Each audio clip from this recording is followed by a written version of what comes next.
super adorable dating simulator. Okay, welcome to Cooking Companion. Hello! What did you say?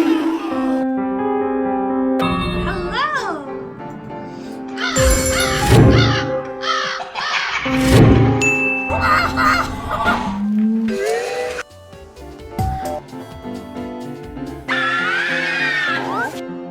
Potato, wake up!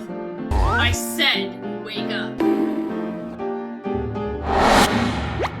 The others are causing you to become weak.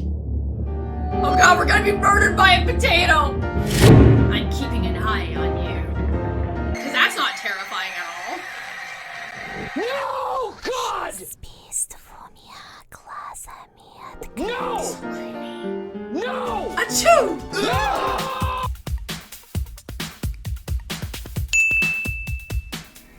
Okay, welcome to Cooking Companions.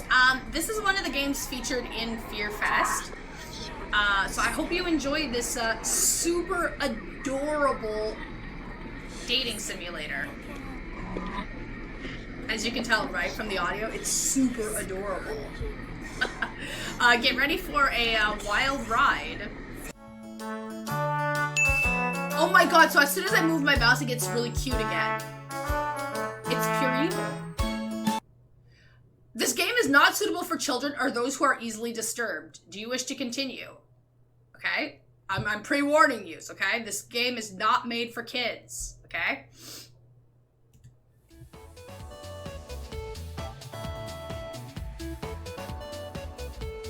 Okay, so now I gotta figure out how and where am I gonna put this damn camera. If I go here, can I go just a tad? Oh fuck, ow, oh god, no, what did I do? Can I make you a little bit smaller? I'm no kid! This is the one thing that I have issues with, these types of games. I don't know where to, like, stick myself so that way I'm not blocking things. And it gets really hard. Okay, I think I'm okay here. Maybe. We'll see, right? Okay, that walk was brutal, but this cabin is amazing. So this is Gregor speaking. How do I do this?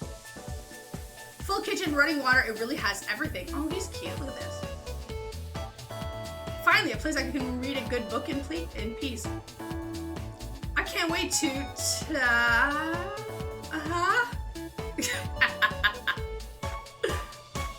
Achoo! I'm sorry, everyone, it must be the dust. Get those allergies in the curl, Maria. Don't worry, guys. I'm sure with a little elbow grease we can make this cabin shine. So are you volunteering to clean, Gregor? No. Not many supplies here. Guess we'll have to go get what we need. There's a fireplace for making stew, so let's gather up some firewood, okay? Leave that to me, little guy. I'll tidy up around the cabin. Need to save Maria from dying due to this dust. Hey! Allergies are nothing to joke about, Karen. She's not dead yet, Pipsqueak. Calm down. Thanks, Anatoly. I think I'll go foraging outside. With over 450 mosses, 900 fungi, and 70 slime molds, there's bound to be treasure here. Holy Jesus. Roughing it is fun. Anatoly knows so much about edible foods. We're in good hands. I think the slime molds would be the most delicious. Most certainly not. What about the fungi? Do you even know which ones are poisonous, Anatoly? I can figure that out. You could be the canary in the coal mine, Anatoly. I'm not ending up a corpse here. Eek. Keep both eyes open, little guy. Plenty of wolves and brown bears around. They won't be a problem. I read up on 10 different techniques to incapacitate them. Number 1 is... Anatoly? Oh yeah, sorry, Maria. Got carried away again. Ha ha ha. I'll help Anatoly look for food. I'll definitely be better at warding off wild animals. If we come up empty-handed, we can always eat some of the food we've brought. You mean the emergency rations? Bad idea, chump. Okay, Anatoly and Maria are getting the food. Gregor is gathering the fire. That makes you our designated chef. Everyone's looking at you expectantly. You nod. Very excited to try your cooking. Oh, I'm the cook. Oh, lovely. Okay. Alright, everyone, let's go to work while there's still sunlight. Later. Maria. Anatoly. Gregor. The 3 exit the cabin, leaving you and Karen alone. I think Anatoly put the supplies in the kitchen. Thanks for helping out with the cooking. Tutorial. To save the game, right-click or hit escape button on your keyboard to pull up the menu.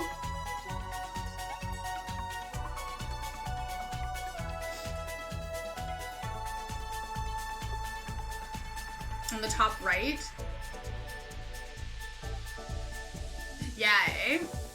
I don't usually put myself on the right side of the screen because of the way my camera angle is. I don't like how it comes off on the stream. But certain games, it's like you have no choice. But I think it's okay right now. Like, it's not really blocking anything for now. The menu will also allow you to adjust volume levels or exit the tile screen to view unlockables. Please note, going back to the main menu or exiting the game without saving will remove progress you've made, so be sure to save. Do you have any experience making meals? Probably not. I'm extremely lazy. Of course. Is that so?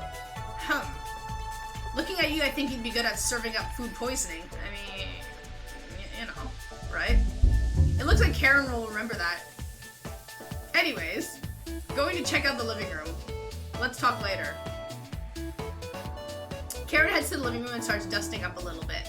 You decide to look around the kitchen to find the ingredients for the meal tonight. Tutorial, you never know what you'll find around the cabin. Clues and secrets may be revealed by searching an area more than once. Why not give it a try? What area do you want to search first?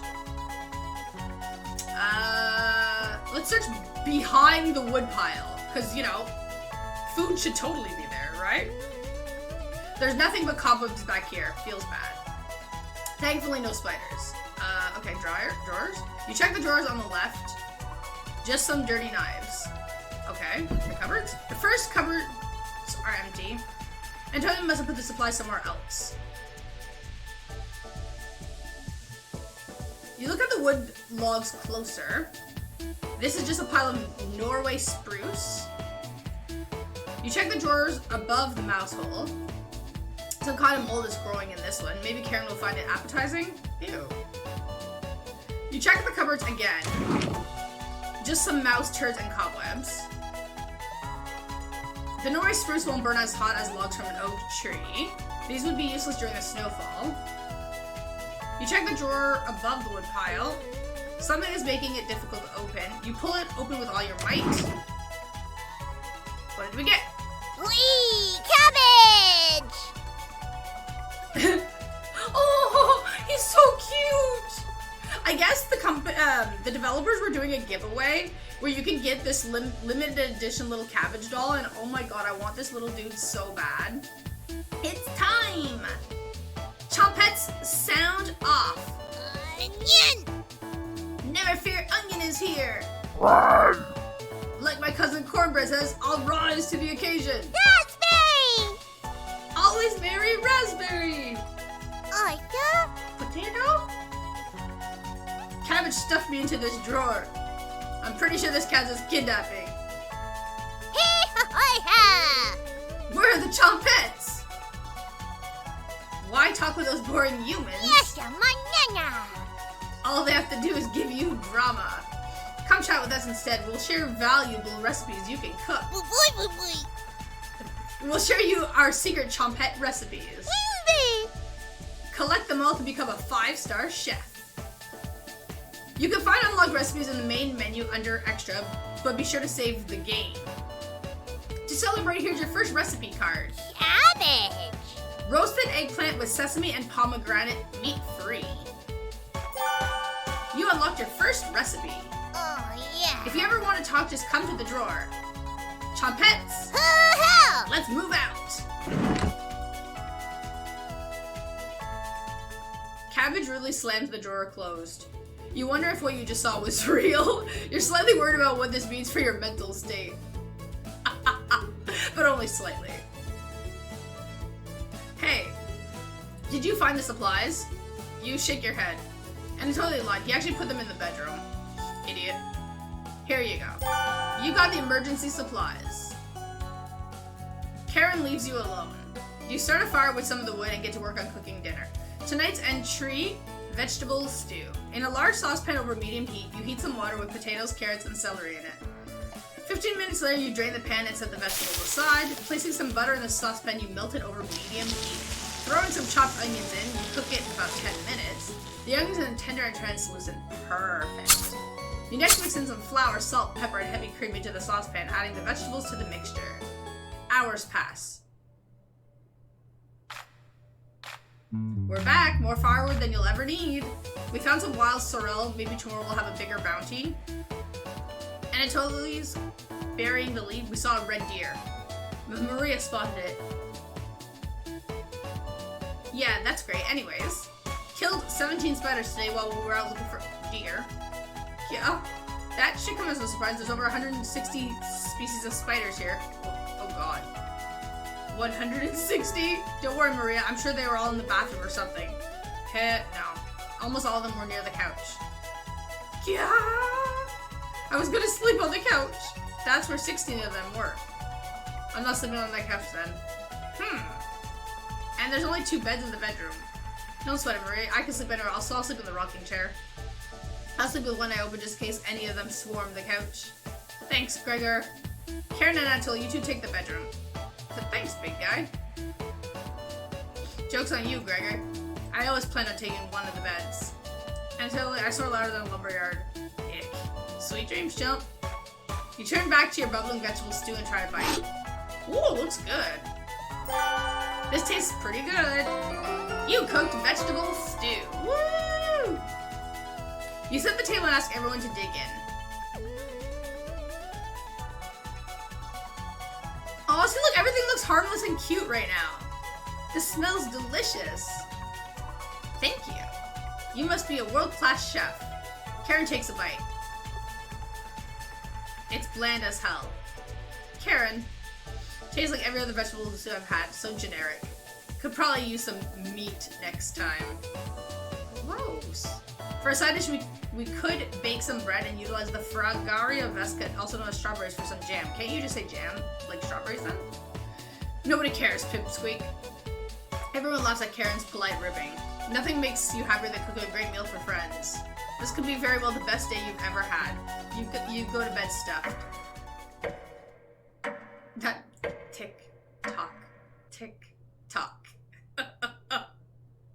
Oh dear. Hey you up?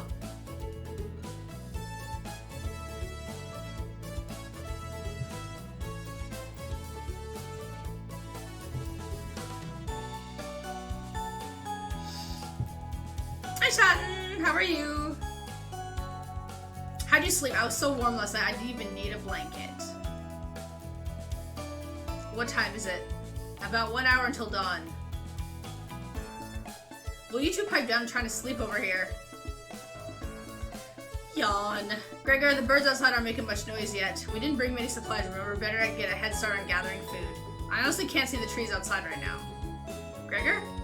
Did you see any spiders last night? There was a small one in the bathroom. Ick. Actually, I did see a centipede by the sink. Maria turns a little bit. Oh, I'm doing okay. Could be better, but you know. Karen's messing with you, Maria. Let's find more than wild sorrel today. If you're lucky, little guy, maybe I'll teach you how to catch some wild brown trout. What's with you and meat, big guy? Anatola's herbalism books say that there's many more species of plants to eat out there. Let's leave the fish alone. You know I'm not, into meat.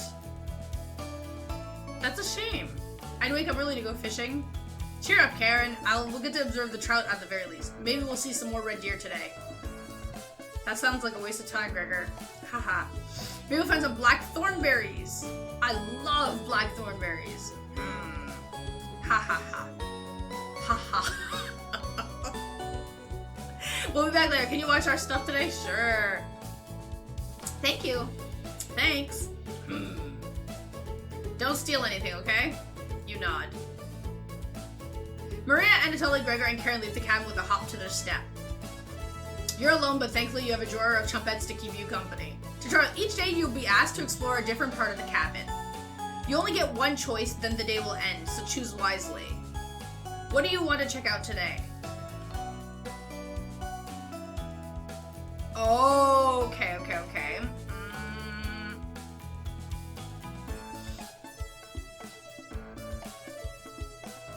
Basement. We'll start the day with the basement. This door goes into the basement. There's no reason to go into the basement right now. You wait for the others to return. What? What? That took all day to look at a locked door. Feels bad. We're back. Knock it off, Maria. It's pretty rare to be scared of one. It's not. Hey. You know the big I'd be so scared of. Shut up. You don't understand. I don't think anyone understands, Gregor. It was just a marmot, Gregor, not a monster. Maria laughed so hard that your ears ring.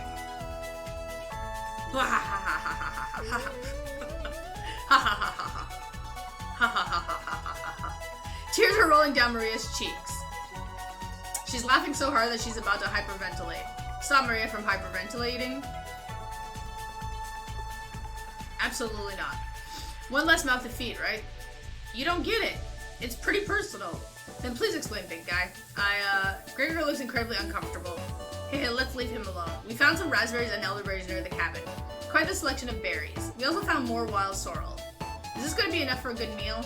Everyone is looking at you for an answer. You decide to do an inventory of all available ingredients. It takes you a while, but you decide on your specialty. Cabbage rolls. Oh my god, I love cabbage rolls.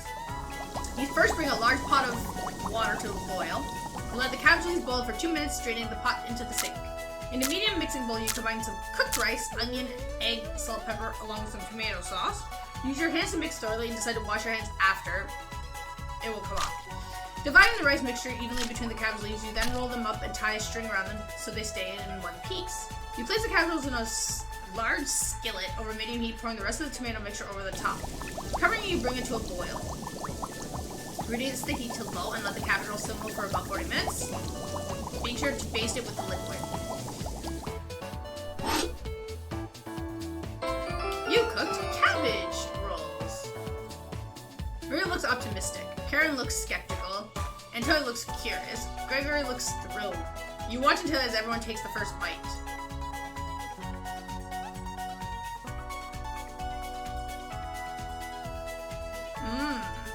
That's pretty darn good. Wow, I could eat the whole batch myself. I think the vegetable stew tastes better, but I'm loving how tender the cabbage is. The sauce is pretty red. Did you use fresh tomatoes for it? It really adds to it. Spoon some of the liquid on top of it, you'll thank me later. Incredible. It's definitely growing on me. Thanks again for cooking. This was really something special. Everyone leaves the dishes behind for you to do.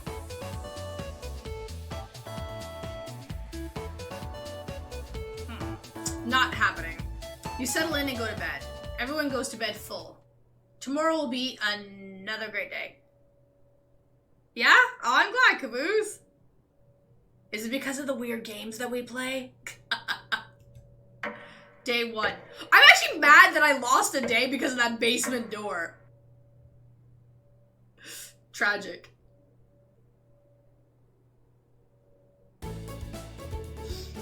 Good morning, everyone. Yeah? Oh, thank you. Don't forget, make sure to leave me some trolly comments.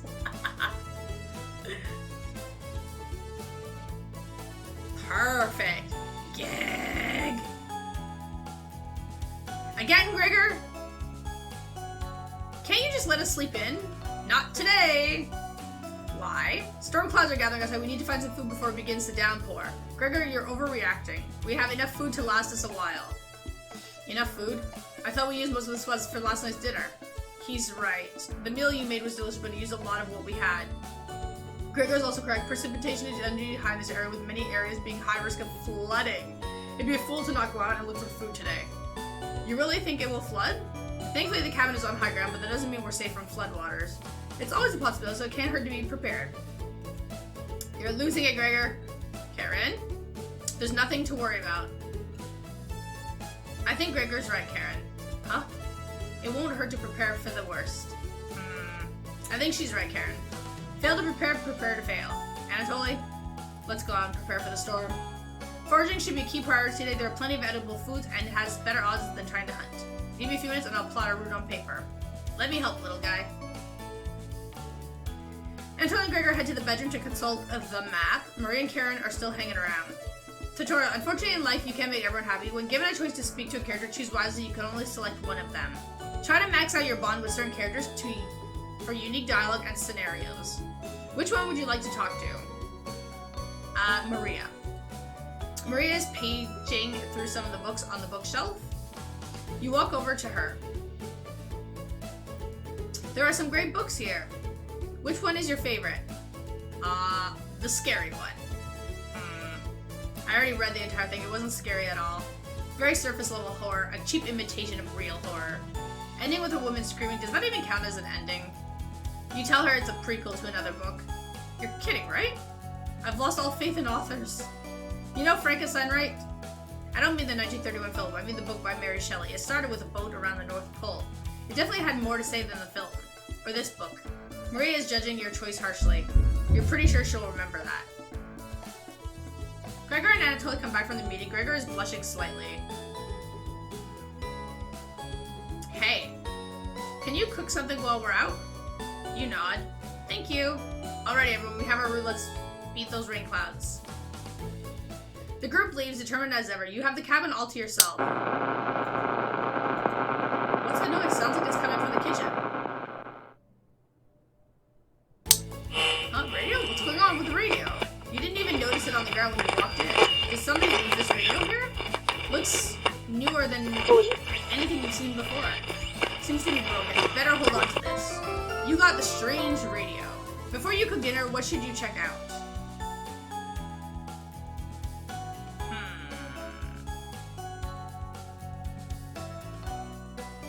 Bedroom.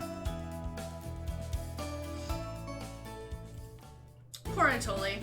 Karen's snoring is so loud she even wakes you up sometimes. Anatoly must be running on fumes.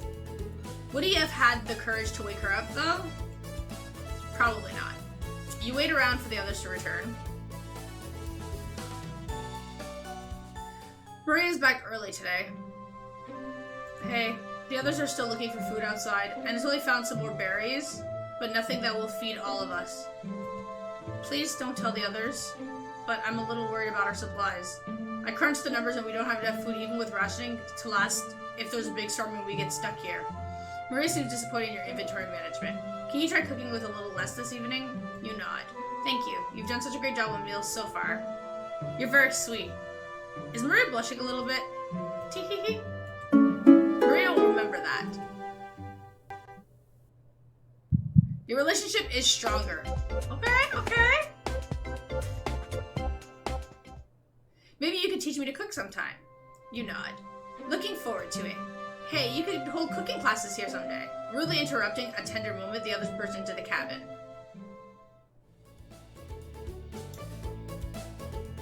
Don't be so down, everyone. We've got tons of good berries. Jam is so bland without any sugar. Do you have any sugar? You shake your head sadly. Yikes. Turn that frown upside down, Karen. Who knows what tomorrow will bring?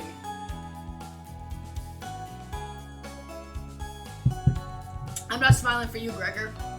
Eek. You missed out. The sunset was really tremendous on our way back. Hues of orange, red, and even a little purple poking out. Red sky at night, sailor's delight. Red sky in the morning, sailors take warning. So we can expect a sailor's delight tomorrow? That's awesome. You're such an optimist, big guy. We must have walked a few miles today. Gorgeous sights. You could even see snow on the tips of the mountains. That rumble sounded like a dying calf. You look from person to person, trying to determine who it was.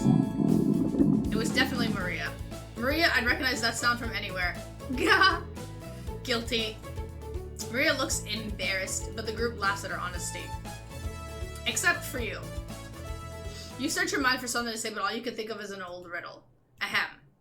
Those who have it do not want it. Those who have it least succeed. Those who have it for too long perish. When you feed it, it gets smaller. What am I? Dust? Try again, big guy. Everyone is pondering the answer. Maria's face lights up. I got it. Is it hunger? Correct. Yeah, I was gonna guess that. So, what's on the menu tonight, chef? Bread and jam? You crush the berries in your small mortar and pestle, spreading it onto some crusty bread. You've cooked raspberry jam and bread. The bread's a little tough. Gregor, don't look a gift horse in the mouth, but this homemade jam is to die for. Sorry. No, you're right, Gregor. This bread stinks. Maria. Everybody laughs. You're not sure this could be called a meal. but it got the job done. Everyone thanks you for dinner and heads off to sleep. Because we don't have food! You go to bed wishing you had more. You have a strange dream. Something is riding on your back, and is becoming a nuisance. You try to see it in the mirror, but you can't get a good look at it. You try almost everything, but it won't get off. The pain between your shoulder blades is getting worse by the minute. You wander away from the cabin, stumbling by a river to soak your pain in cool water. You didn't want things to come to this, but you've exhausted all other options. You swim out to the middle. Rocks on the bottom cut your feet, you slip and fall to your knees. You lean back trying to submerge the thing underneath the waters, but it won't drown, it won't drown, it won't drown. You splash frantically, plunging your head beneath the water. The current takes you downstream. You try swimming to the shore, but it's no use. Water fills your mouth and nostrils. After a minute, you stop struggling against the current. As you gaze up at the sky, you feel it leaving your back, drifting into the sky as you sink to the bottom.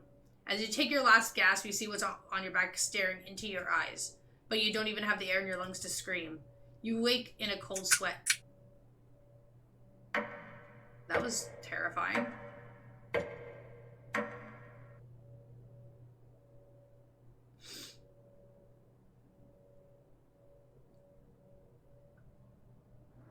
Wake up! Sorry you were making strange noises in your sleep. What's going on, Gregor? Did the lightning wake you up? It woke me up. Tried to fall back asleep, but it's so loud. Ugh. Let's just get back to sleep and talk about this in the morning. Everyone nods in agreement and gets back to bed.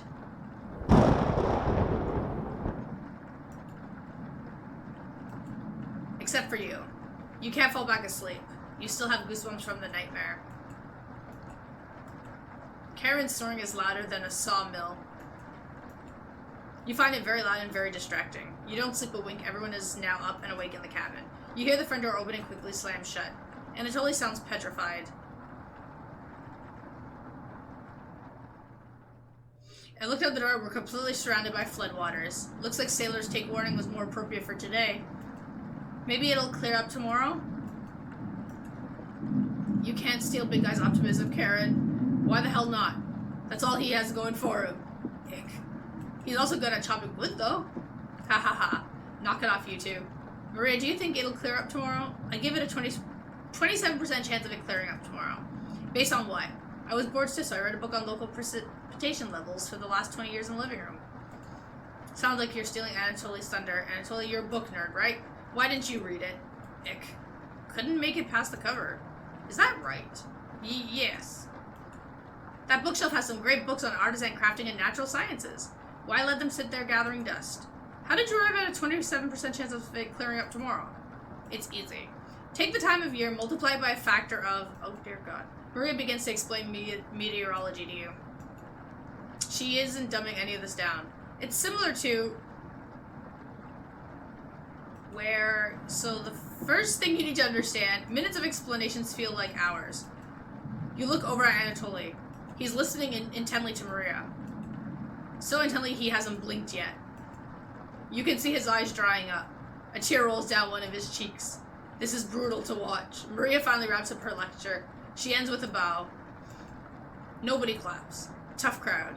Maria, that was, inspiring. You lost me a few minutes in, but it's okay. I didn't understand a word of it. Get. Anatoly turns to you. Anyway, there's no telling how long this will last. We can't leave the cabin until these floodwaters stop. I know our food situation is a little tight, but I know you'll make the right decisions. I believe in you. Me too. It looks like we have enough leftover berries for more bread and raspberry jam. I'll pass on the jam, just give me more crusty bread. Everyone laughs. Except for you.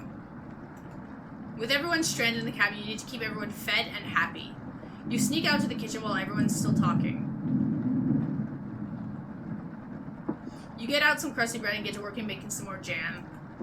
With the kitchen to yourself, you decide to check in on the chompettes. Hello! Hello! Don't worry, as leader of the chompettes, I'll make sure none of the humans know about us. Onion! That big guy would try eating me like an apple, so definitely don't tell them about us. Ha ha ha. Are your plans going awry? Ha ha ha. Ha ha ha. Got another cornbread classic for you. Did you hear about the bread baker's bakery burning down? No. Her business is now toast.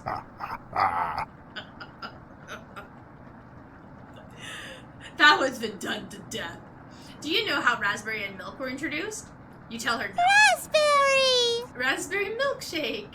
You let out an audible groan. Did Cornbread teach you that one? Nope. Waste an entire day thinking about that terrible pun. They're so cute. Oh my god. I literally want little stuffed dolls of these guys. Well, it was worth the time and effort, Raspberry. Maybe you'll win the annual Chompette comedy competition this year. Raspberry! Of course. Onion! Not while I'm here. I won't choke on stage this year. Isn't that every year, Bread? We still talk about that closing line, Bread. You're going to do it great this year. Anyways, don't ever think of eating us if you're hungry. Chompettes stick together through thick and thin. Rain or shine. Feast and famine. Potato, I swear to God, repeat the line or we're locking you up again. Life or death. That's right. Chompettes. Move out. Yeah, you guys didn't give me a recipe. The Chompettes somehow managed to close the drawer on themselves. You bring the crusty bread and jam into the living room.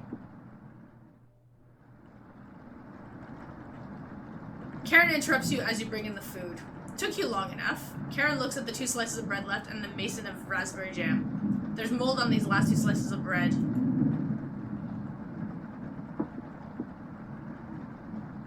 Karen is right. What the hell is the matter with you? You grip the knife tightly in your hand. You think this is enough for 5 of us?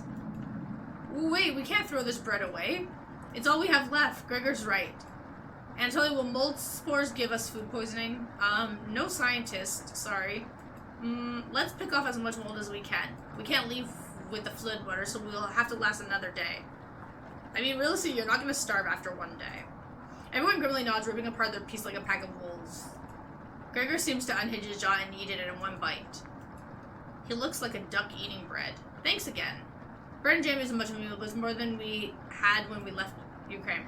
Plenty of rainwater outside, so at least we won't die of dehydration. But until this storm is over, nobody should leave the cabin. Should clear up if we give it a chance. Anatoly, where are you getting that information from? One of the books on the bookshelf about the climate here. You're illiterate, so that definitely is a lie. Ick. I've seen him reading. Little guy's been studying. I'm serious, he pretends to read these books because he wants us to think that he's smart, but I can tell he's just staring at the page faking it. What do you think? Anatoly doesn't know whether his... God, I can't see. Anatoly doesn't know his weather conditions from a hole in the ground. Karen's correct. Anatoly can read. I saw it with my own 2 eyes. You must be going blind then. I'm kidding. Thanks, I don't know why Karen would make something up like that about me. You aren't fooling anyone, Anatoly. Karen has stormed off. Thanks for backing me up. Your relationship is stronger. Yeah! Good to have someone so positive around. Anatoly looks relieved. You think he'll remember that? I guess let's call it a day. Yeah, sure. Everyone shuffles off to their sleeping areas. 10 minutes later. Hey. Karen likes to find somebody's weakness and use it against them when she's frustrated. Just wanted to thank you for backing me up earlier. You're very sweet to do that. Anatoly looks at you with a look of admiration. Heh. See you tomorrow. Anatoly looks like he's blushing as he walks away. You're definitely sure Anatoly will remember that. Whoa, go me. Oh ho ho ho. But our food situation is getting much, much worse. You get ready for bed and put a blanket on. You go to bed very hungry. Day 3. Uh-oh. Uh-oh. Oh, day 4.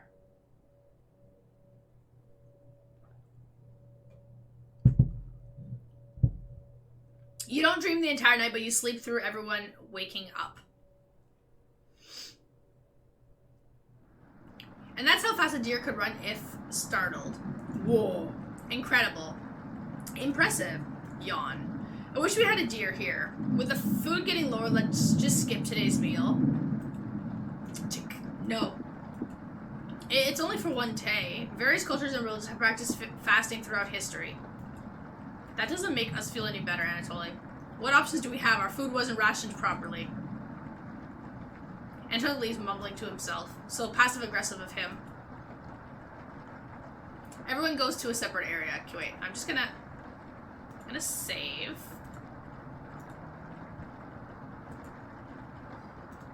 Karen in the bedroom, Gregor's in the living room, Maria's in the kitchen, and Anatoly's in the bathroom.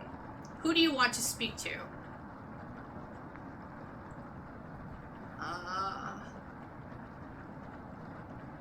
It's like, who's less likely to murder me?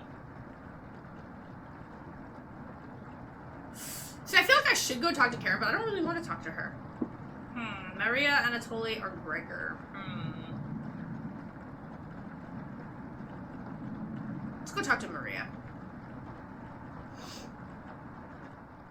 Oh. Oh, didn't hear you coming. I was just double checking if there was any food we might have missed, but I couldn't get the drawer open. Could you give it a try? You nod. Great.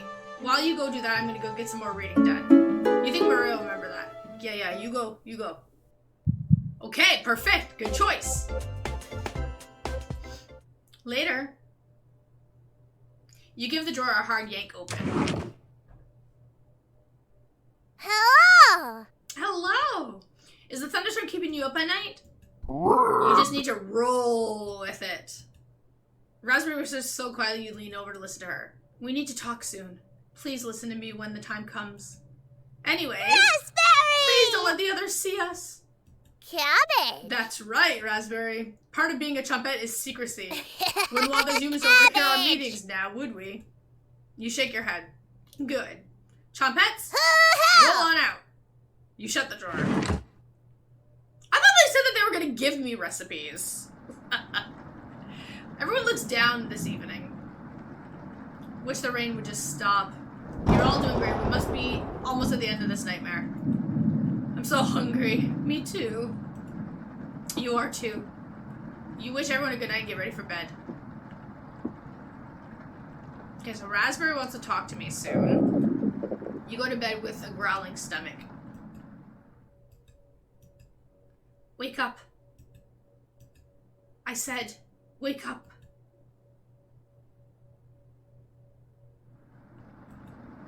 The rainfall is non-stop again.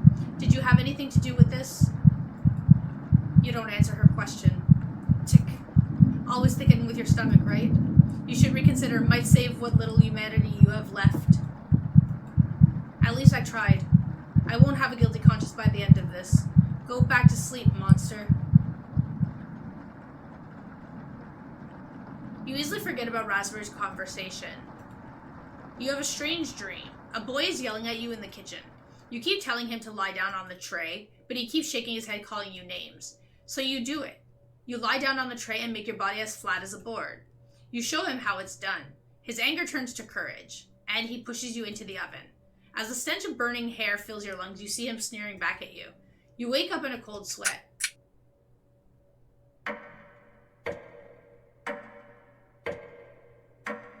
Day 5. Ooh. It's starting to get intense.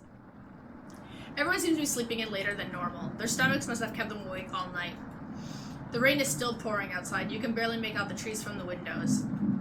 You hear a stirring of blankets, arms, and legs. Maria looks petrified. I couldn't sleep. Anatoly has bags under his eyes. The storm is too loud. Karen looks out of it. The cabin was creaking so much last night, it sounded alive. Gregor looks a little gaunt. I got a good look out the window. And couldn't see anything due to the rain. Great observation, Gregor. I was so hungry last night, I kept pacing around my bed. Karen turns to you. When is this going to end? I checked outside the door again. Floodwaters keep rising. Unfortunately, we're going to need to stay put unless one of us wants to drown in rainwater. As soon as the weather lets up, we'll be able to scavenge for supplies. How close is the nearest town? I don't know. Didn't you have a map on you? I think I dropped it while we were running after Gregor. I'm sure it'll show up eventually. Ha ha ha ha. Maria and Anatoly go white as a sheet. How are we going to find our way back now? We'll have to ride out the storm. Maria looks at you. We're down to our last slice of bread. I don't know how much longer we could put off eating. The group stares at you. It will clear up in no time. Maybe you're right. The group looks worried. They all gravitate to an area. It's like, you can tell Gregor's putting on fake optimism and Maria's having trouble. Which one do you want to speak with today?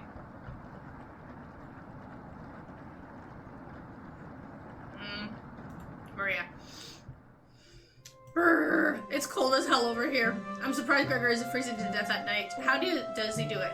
You explain to Maria how size of a person at FatCon determine how warm they are naturally. Yeah, wish I was as big as Gregor. But to be honest, I don't need to be that tall to make a difference in the world. Do you know what he wants to do for a career? Maria does her best Gregor impression. Split firewood and gaze at the stars.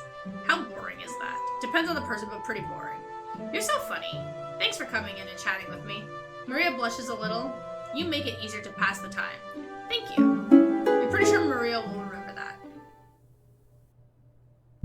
Okay. You thank her and leave the bedroom. You call everyone together, they all look grim. You cut the tension in the room with a knife. Everyone is staring at you. They're expecting that last piece of bread for dinner. You bring it out, everyone cannot take their eyes off it. You instruct everyone to take a pinch, and slowly all five of you tear it apart like a wishbone. Everyone studies their piece of bread carefully, wondering how long it will last. Karen is the first to eat hers. She chews each bit a few hundred times before swallowing, and Anatoly chews it cautiously, opening his mouth once he finished each bite. Marie nibbles on it silently, eyes wide, moving from person to person. And Gregor just pops in his mouth like a cherry. It was gone in an instant. The group thanks you awkwardly. It's not much, but you've run out of options. You wish everyone good night and get ready for bed. You go to bed starving.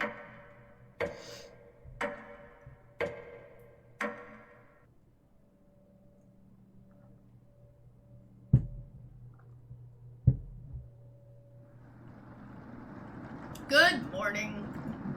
Morning. Let me check if the rain has stopped. It's still flooding. What are we going to do? Humans can live about 2 to 3 weeks without food. Water isn't a concern. Rainfall should end in a day or two, right? Actually, precipitation could occur more than 215 days a year here. But do you really think it will rain that long? Anatoly, it's been days already. What makes you think it will stop soon? Ick, relax everyone. Let's see how long we can ride this out. Fingers crossed it's done by tomorrow. Panic is slowly creeping in. Everyone's looking scared. But you need to survive. Karen and Gregor begin to discuss the next options. Do you want to speak with Maria in the kitchen or Anatoly in the living room? Think about everything you've done wrong and how you've doomed everyone. Now I'm going back. I'm going to go speak with Maria. I got to keep her away from the chompettes. Hey, Maria looks relieved to see you. Perfect. I'm going to max out this. How are you holding up? Not very good. Better question. How are you holding up? Not very good. That's very sweet of you to ask. Maria's looking at you intently. She gets a little closer to you. I noticed you didn't use any meat when cooking. Usually I have to pick it out of the food the others make, but you respected that. Thank you. Maria's looking at you with admiration. I need to speak with Gregor for a minute, but thanks again. You're definitely sure Maria will remember that. Okay. Yes! You decide to check out the drawer again. You ask Potato where the others are. They'll be back. They want to explore the labyrinth of tunnels around the cabin. Surely you've seen the mouse holes, right? They connect all over the cabin. They must have been some mouse that created them or something worse. Anyways, I'm not going to sugarcoat this. Things are going to get worse from here on out. You have a feeling Potato is telling the truth. You realize some drool is leaking out of your mouth. Disgusting. Don't even try to eat me. You'll just get deathly sick if you try it, and from the look of you, you need to retain all the water you can. From rationing to cooking, you failed every common sense measure for basic survival this week. You knew something like this would happen, right? Never mind. With floodwaters rising in the food, I think it'd be a great time to go over the fundamentals of starvation with you.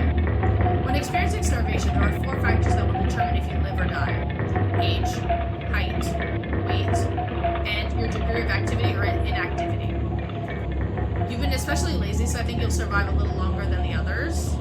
The Harris-Benedict equation can help you figure out how many calories you need to simply maintain your current weight. The equation produces a number of called basal metabolic rate, or BMRs. Stay with me here. Oh dear God, okay, I'm not even gonna read that. Got it. For fun, let's try it out on someone here, Maria. Using Harris-Benedict, she looks like she's 120 pounds, about 5 foot 5 inches tall, about 20 years old. Crunching the numbers, I think she'd need about 1388 calories daily, but that's being abnormally stationary. She doesn't lay in bed all day and night, just eating, breathing, and using her brain. Not very common when you're starving to death. People tend to get up more. She has been very active, let's say swimming through the floodwaters. We need to multiply that by 9, so now she needs 2,000 calories. That's quite the difference, especially if you didn't ration the food properly, which you didn't. I guess that wraps up our first survival lesson. Hopefully you'll never have to speak again. Okay? You shut the door going over the numbers again. It's like, thanks, potato. I don't think any of us can take this much longer. Gregor's voice starts to crack. I don't want to ask this, but it's time. One of us needs to go outside and search for food. Everyone is silent. I'll go. Maria, I used to swim all the time near my house, so I probably have the best chance of swimming through the floodwaters. No, let me go instead. You won't get very far if anything happens to your glasses, Anatoly. You're blind as a mole rat, remember? That's true, but little guy, let me go. Right? The potato's so mean, right? At least he's being honest, though. Let me go. Gregor, sounds good to me. Karen, his arms are definitely the longest, so he'll be the best at climbing trees out of all of us. No, that wouldn't be right, Gregor. Let me go instead. I get that none of these options are good ones, but we need to find food or help. Gregor grabs a branch from the wood pile. He cuts it into different measurements. Since we can't come to a consensus, let's draw for it. We'll each pick one from my hand. And the shortest will go outside and search for food. And celebrate what's cooking. At the moment, absolutely nothing is cooking. Because we failed to ration our food properly. Not like they gave me much choice, but you know. And our teammates are starting to starve. You're not worried about drawing. You saw Gregor cut the branch lengths, so you can tell which is the biggest of the bunch. You pick it. You watch the others intently. Will it be Gregor? Anatoly? Karen? Will it be... Looks like I have the shortest. Oh no! Yeah. Maria! It's okay. I watched Anatoly forage earlier, so I'll know what to look out for. Just swim until you find higher ground, then scout the area. Maybe you'll find a fish out there. Everyone looks heartbroken. Karen, Anatoly, Gregor, I'll keep us alive. I promise. She promised. Everyone watches as Maria leaves the cabin. The silence is deafening. Goodbye. The door shuts behind her. You can faintly hear her yell about how cold the water is, and then silence. Maria has left the cabin. I'm sure we'll see her again. The rest of the group nods. Everyone stays up waiting and waiting. The sun has completely set. One by one, each person quietly shuffles off to bed. You get ready for bed and easily pass out. You have a strange dream. The two women in front of you could be twins. One of them you recognize, the other is a guest. You ask the guest to sit on a shovel, and then you try pushing it into the oven. Her legs are so strong you can't get her into the oven. You curse at her repeatedly. Like this, you hiss. You stretch out your legs until your toes are almost sticking in the coals. You feel 4 hands on your shoulders and both of them push you in. The familiar smell of smoke and burning hair cause you to throw up on the embers. You can't let it end like this. You rip the middle door off the oven, tearing through the wood logs of the cabin. Screaming, you chase the two through the woods. Your burns chill with the wind. The guest looks behind her and her eyes widen when she sees you. She's terrified. Your fury rips trees out by the roots, soil from the ground, and rocks from their pits. You've never been this angry in your entire life. Their stamina can't last forever. You're gaining on them. As you trample through the field of wheat, the guest throws a piece of cloth behind her. You catch the glint of it in the sun, golden. As if by magic, the earth splits in front of you, creating a chasm of fire below. You fall into the pit screaming as your eyes begin to sizzle from the heat. Hellfire fills your lungs. You're unable to scream anymore. You wake in a cold sweat.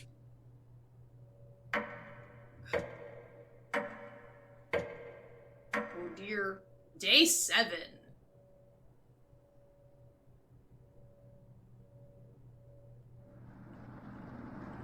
Good morning. Do you think she made it to higher ground? I believe in Maria. Me too. She'll be fine. Right, little guy? So what do we do now? Just wait? Karen, how long? It's been almost a day since she left. Anatoly and Gregor looked nervous. Someone needs to go look for her. We need to wait, Karen. Wait for what? The nearest town is miles and miles away. Waiting is all we can do for now. So it could be days before she gets back? What are we supposed to eat? Mice? Karen? I'm sure Anatoly will agree, but we'll discuss the next option when we get to it. Every waking thought is about food now. I never should have eaten that much. Karen's hands are involuntarily shaking. Gregor and Anatoly just nod in agreement. They don't even need her to elaborate. You're sure Maria will make it back? She promised. Everyone retreats to their areas. What do you want to do today? Let's go speak with Anatoly. Because since he's in the kitchen, we gotta get him away from the chompettes. Hey. The kitchen definitely doesn't feel the same without Maria. Her laugh, her smile. I never get to tell her how I felt about her. She'll be back, right? You nod. Yeah. I wish we had rationed better. You decided to distract Anatoly from his misery with an old story. There was once a villager who had to stock up supplies for the winter. He filled his house with a cow, a sack of grains from the field, and 92 buckets of water, mostly for the cow. He quickly ran out of the room as the house wasn't very big. One day the villager grew sick. He knew he needed the life-giving milk from the cow to survive the winter, but when he attempted to milk the cow, his grip was too weak to grasp her udders. In desperation, he began to boil the grains using the buckets of water. The cow cried out for food, but the villager could only afford to feed himself. Can we eat, Karen? I mean, maybe. Each night, the cries of the cow kept him awake, until one day he finally ran out of food. The villager crawled into bed crying as the snow deepened outside. The cow's sad eyes stared at him. He wanted to comfort the cow, but he couldn't step over the buckets. He was too weak, too sick. The last thing he heard was the cow still crying out for food, one haunting noise to end his life. Anatoly looks horrified with your story. You leave him alone in the kitchen. How is that a good story?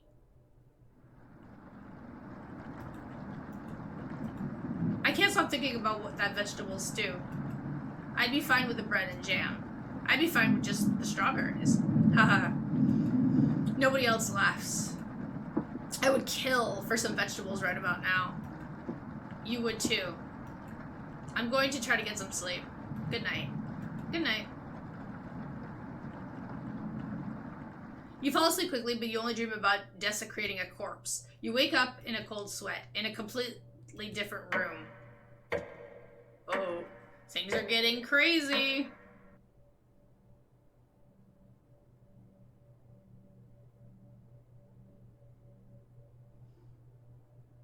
Good morning. Karen's looking worse. Will you cook for the group today? You take out a cutlet of meat and begin to cook it in the oven. You cooked meat. Where did you get that? You ignore Karen's question. What's that smell? Gregor finally gets off the couch. Where did you... The three are looking at you salivating. You take the charred meat out of the oven, cutting it into small cutlets. They immediately grab some off the plate, chewing ferociously. You take a piece and immediately devour it. Do you have any more of this? You explain how the meat is stored securely hidden so you can ration better this time. I understand. Thank you. Anatoly runs to the bathroom, puking it in the toilet. You can hear him sobbing for a few minutes. This taste is... Gregor wanders off. Anatoly returns looking choked up.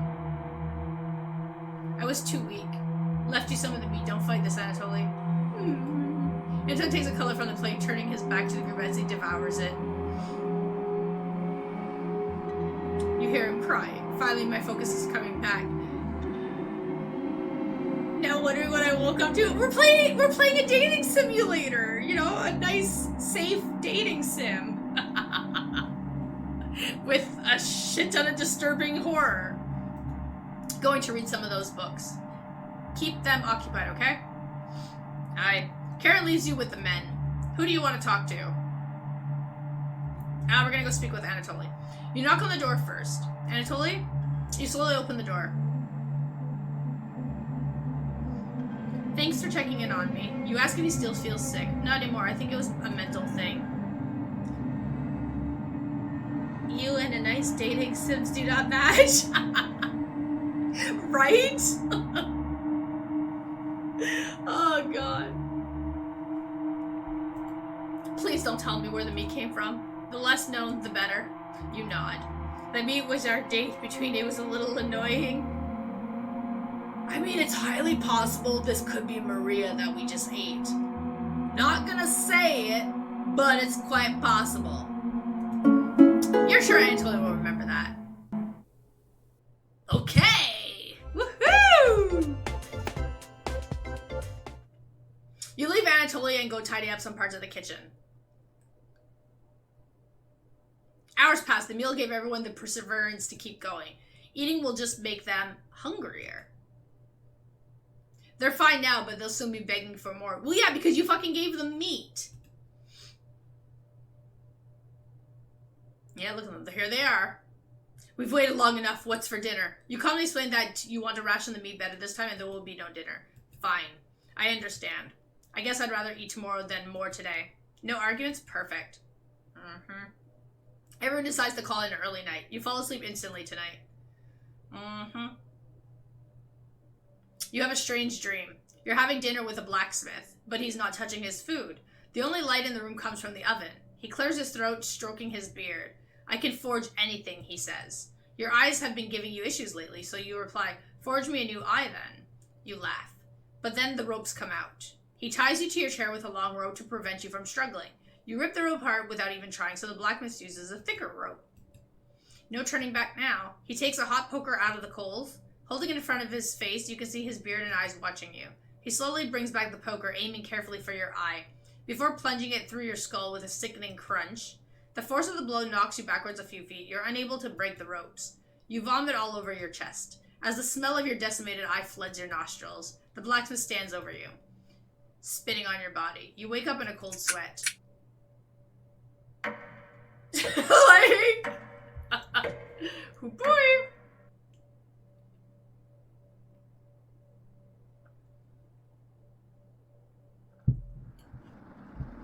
You wake up to see Gregor looking out the window.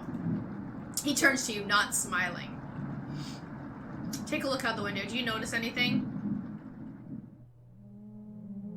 Они вас никогда не простят.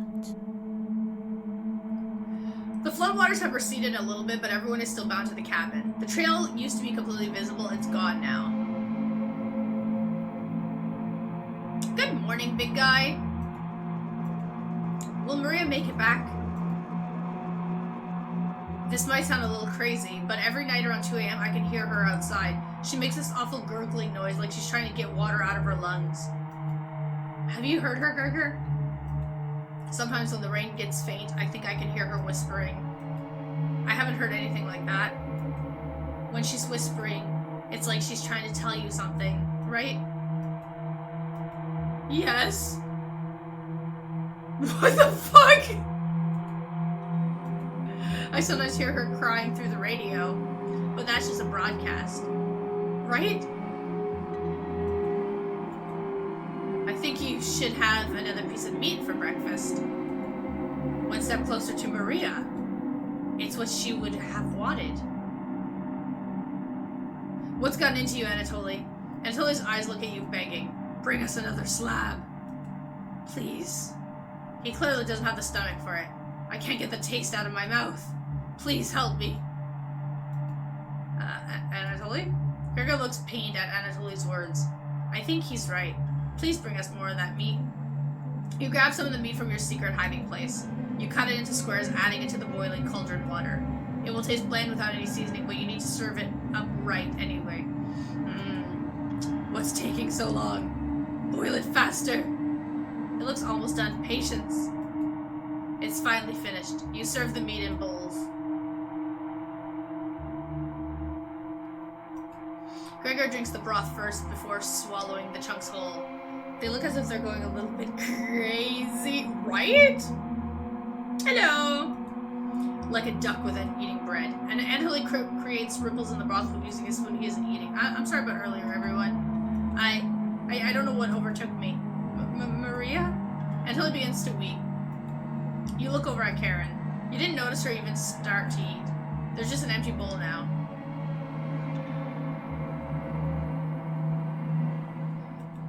Karen is staring right at you. How much more meat is left? You explain how most of it has gone bad. This is the last piece of it. Goog, how could you be so careless again? You remember Karen's knife. You need to think fast. What the hell are we supposed to do now? Wait around again? The storm isn't ending.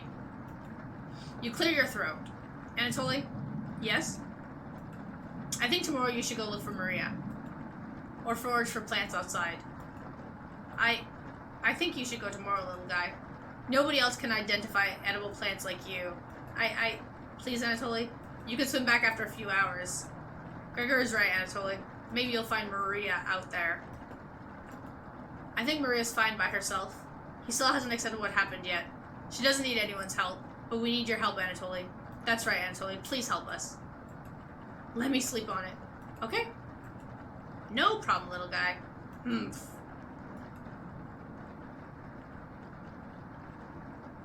Everyone shelves off to their rooms, reading books and knitting to pass the time. You go to bed ravenous.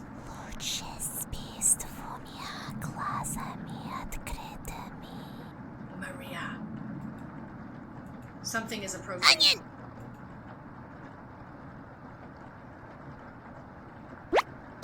Yay! Don't be a crybaby, it's just me. Onion! Not going to be very sweet today. I'm worried about Anatoly. He's going to cave to the peer pressure. Can you stop him from leaving the cabin? You don't answer, Onion. Please?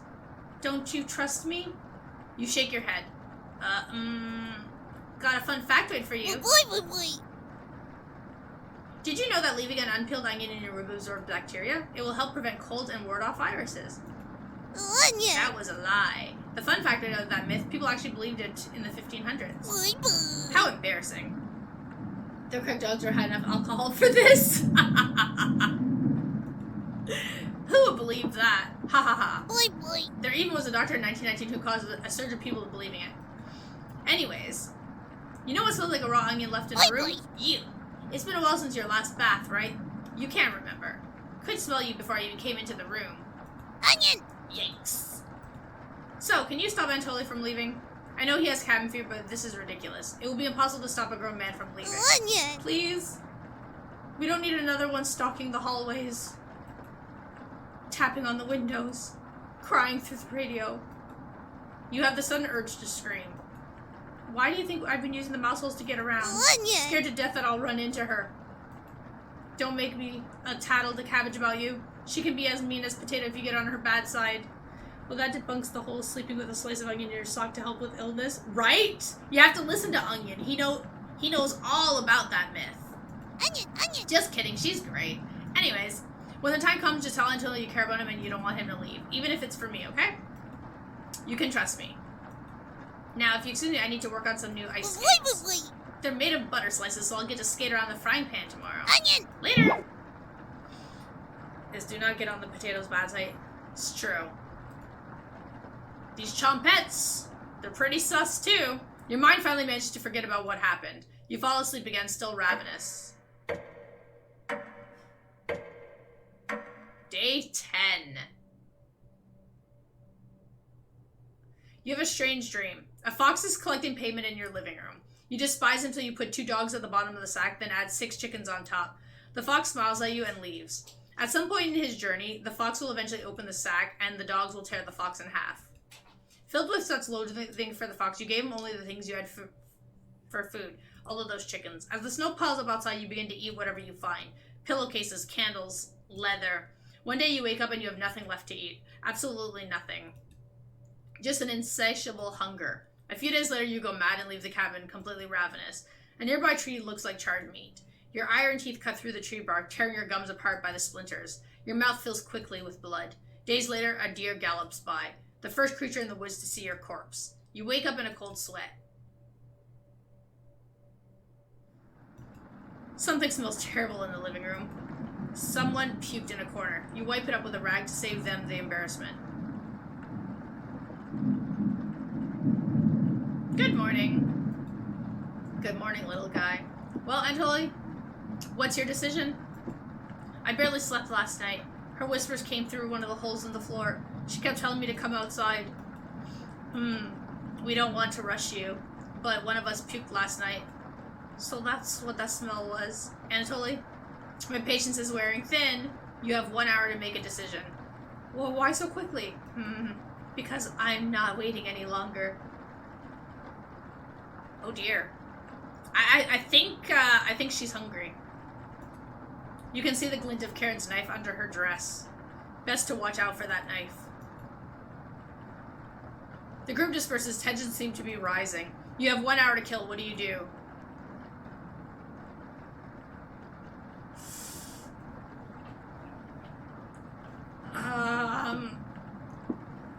Chat with Anatoly near the basement. We gotta try to stop him from going outside. Anatoly looks pale. Thanks for coming over. Anatoly seems covered by your presence. I don't think it'll be enough to stop him from going, though. I think it's pretty good.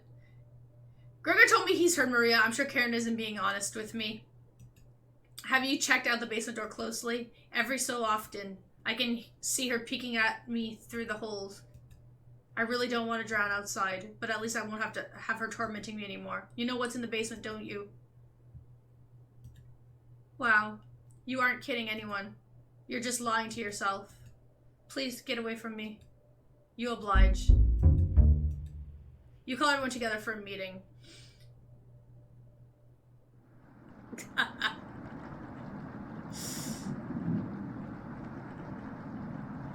It's like, I don't know what's actually in the basement, though.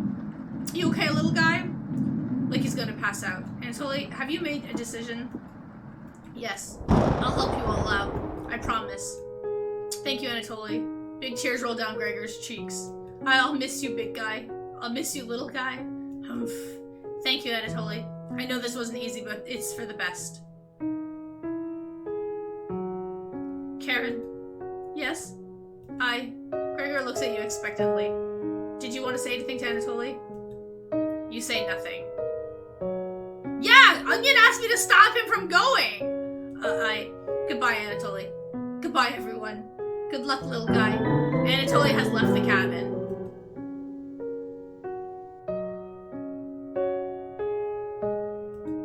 See you soon, little guy. I guess all we can do now is wait. Good night. Karen goes to the bedroom to sleep. I didn't tell him the truth. Gregor is getting choked up. I didn't tell him, missing him already. Gregor curls up on the couch for the night, turning his back to you. You shut your eyes quickly, falling asleep. You hear scraping from the floor. Found you! Ha ha ha. Ha ha ha. You explain how this isn't a good time right now. This is no laughing matter. I'm worried about Gregor. He's as tall as a tree but dumb as a brick. What's the root of that? Ha ha ha. Another cornbread classic. You're being very unpopular right now. That's a tree reference, get it? Anyways, you need to protect Gregor from the red-haired woman. Cabbage called an emergency child pet meeting and told me to give you this mission. Watch out for that knife and protect Gregor at all costs. Understood? Yes, you know. It's the yeast you can do, right? You tell Brett that pun didn't make sense. On a roll today, I'll see you around. Bread hops away, squeezing himself through the mouse hole with a small plop. You fall asleep thinking about what Bread told you. You have a strange dream. It's lying on the table in front of you. You take off the glasses first, partially cracked, and set them down next to the workbench. Working the saw, you wrap the cuts in an old newspaper. Some of it gets soggy immediately, so you begin drying the cuts with a towel before wrapping. Much better. You hear something approaching, so you clench a fist and get ready to strike whatever's coming for you. You wake in a cold sweat. So we just chalked up Anatoly.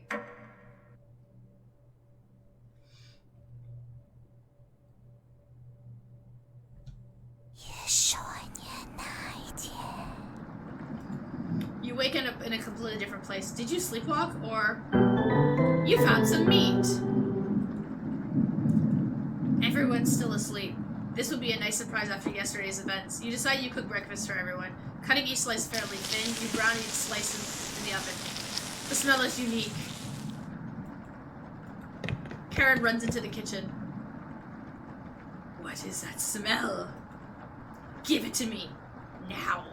You don't argue. Karen grabs a cutlet, burning her hand before bringing it to her mouth. Ack! She hungrily devours it, barely chewing. She grabs another cutlet off the plate and eats it. You thought she was concerned with rationing. Gregor wakes up from the couch and heads into the kitchen. Oh god. Already? Gregor looks conflicted, but he succumbs to the hunger. They always do. Gregor eats his food in a few bites, carefully grabbing a second cutlet. The tears start streaming down his face, but he doesn't make a sound. You join them in the meal, quickly consuming the meat on the table. I can think straight again. We'll be out of here in no time. No need to ration anything now. Karen is sounding more determined than before. I'm going to lie down on the couch, try to keep this food down. Gregor crawls under the couch, turning his back to you. Karen leans in to whisper, I'm glad Maria and Anatoly are gone. They were stopping us from bonding properly. How did you get so good at it? You tell Karen. After one bite, it just made me feel whole again. Even with the nightmares, it's worth it. It took a few nights, but I fought back. And now it's all I can think about. I read the book on necropsy. The text is ancient, but the diagrams are beautifully drawn. Very descriptive. How many years did it take you to perfect the craft? You tell her. Yeah, right. I used to tell Maria that you weren't funny, but that's not true. Sorry about that. You've grown on me. Karen pauses deep in thought. You know Gregor can't swim, right? He'd be the next to leave, but he doesn't stand a chance outside. They always seem to come back, right? In one way or another. Why wait for him to come back? Karen hands you a vial of liquid. I think you know what needs to be done. This is a strong anesthetic. Don't ask me how I found it. I want you to slip this into Gregor's mug tonight. This is for the best. He won't feel any pain until he wakes up. All you have to do is stand back and let me work on him. This request is beyond extreme. Will you do this for me? No. Tick. Fine. Save that for a rainy day. I have everything set up by the couch. You don't have to watch. The restraint should be easy to apply. Myself, Gregor's strength is a farce. How far in are we? We're at day 10. And things are getting pretty intense. Like, really intense. Like, oh my god. Gregor, hi! Hi, Karen. What are you doing? Untie me. Oh my god. This will be over soon, Gregor. Hug! Stop, stop. Good. Gregor has turned silent. You leave her alone going into the bedroom, calling into bed, and Anatoly slept in. Oh, the tense. You fall asleep almost instantly. You didn't even try to protect him! Great, now we're left alone with Karen. The one person I didn't want to be left alone with. Oh god. Wake up, sleepyhead. You were having a nightmare. Karen, get out of my bed. Also, I see that shadow in the background over here. Uh-huh. Thanks for letting me practice last night. I think I did a great job. What's wrong with Karen? Karen's a little cray-cray. She is cute, but she's honestly cray-cray. Made us all some breakfast this morning to celebrate. Breakfast with what? That's a surprise. Gregor already finished his, took a few hours, but he caved. Come on, let me show you. You get out of bed and head to the living room. Why? He's a little weak else, but don't worry. Oh my god, that's why they wanted us to give him the anesthetic, so he didn't feel the pain. Bandaged him up like a field medic. What is it, Gregor? Where am I? God, you're stupid. Maybe if you spent as much time reading books about chopping wood, you would have noticed the pages I was bookmarking in the necropsy book. I learned this story as a kid? This story? Really? What are you talking about? Do I have to spell it out for you? You can't swim. How are you supposed to help us out when you'd immediately drown? You'd sink like a log. I'm not sure. The lore of the fairy tale? Then I don't know what the basis is then. What is it? What? I put some of your limbs away for safekeeping. That leg was pretty tasty, huh?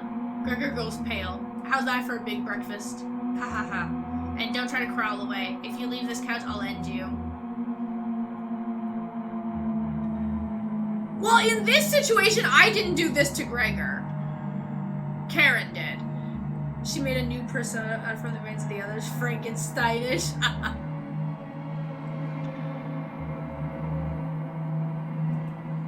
Heh. I don't want any of it to go bad, so we'll have to eat that fresh arm when everything else is gone. Speaking of which, going to start cooking another chunk. I'll leave you two alone to chat. This has gone too far. Hey. All I wanted to do was keep everyone alive and together. But I failed at that. Are you disappointed in me? No. Thank you. That means a lot to me. Growing up, nobody had to tell me to be big and strong. It just happened naturally. My mother always made sure I never went hungry. Seconds, thirds, fourths, and yet I complained my belly was not full. One day on my way home from school, I was walking by the town inn and saw something amazing coming right out of a pile of trash. I dug through it and discovered a bag. They threw away a meal that was fresh out of the oven for some reason. At least that's what I thought. I became ill with food poisoning. I hugged the toilet and cried for hours. My mother rubbed my back and eventually carried me to bed. I learned nothing from that experience. Like everywhere else, I was just here for the food. I'll never get this foul taste out of my mouth. She's going to keep eating me. I'm sorry. Getting too lightheaded to hold a good conversation, haha. She's going to torture me again. You know that, right? You nod. Gregor goes a little more pale. Can you cover me with a blanket? I've never been this cold. This cabinet chills me to the bones, or what's left of them. Please, consider it my dying wish. Thank you. Much warmer now. Watch out for that knife, okay? Gregor begins to look at peace. And...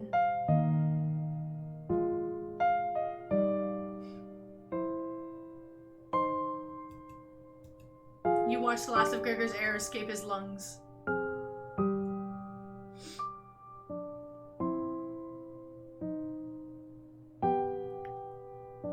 They're just... I just looked at the title of the game, right? And you thought this was a cute little dating simulator, right? What the hell are you doing? You tell Karen that Gregor gave up. We could have kept him alive for another week. What's wrong with you? Check, no matter. Plenty of food left now. Karen leaves you alone. You head to the kitchen to try to find the other remains. Gregor, you look at the pile of dishes and your mind starts to wander. Hello! Let's play hide and seek! There's 5 of us to find! Can you find all of us? The red-haired woman should know where the basement key is, and I bet one of us is hiding down there. She's whittling something in the rocking chair right now, so watch out for that knife. Probably best to avoid the knife. Wait, isn't that your knife? Why did you let her have it? You shrug. As the leader of the Chompettes, it's important you find all of us. So please don't forget any of us. Yeah! Good luck. Cabbage rolls away and tries to hide. Why would Cabbage want to play hide and seek right now? You have been neglecting the Chompettes lately. Can't hurt to play along with them, right? You go talk to Karen in the living room.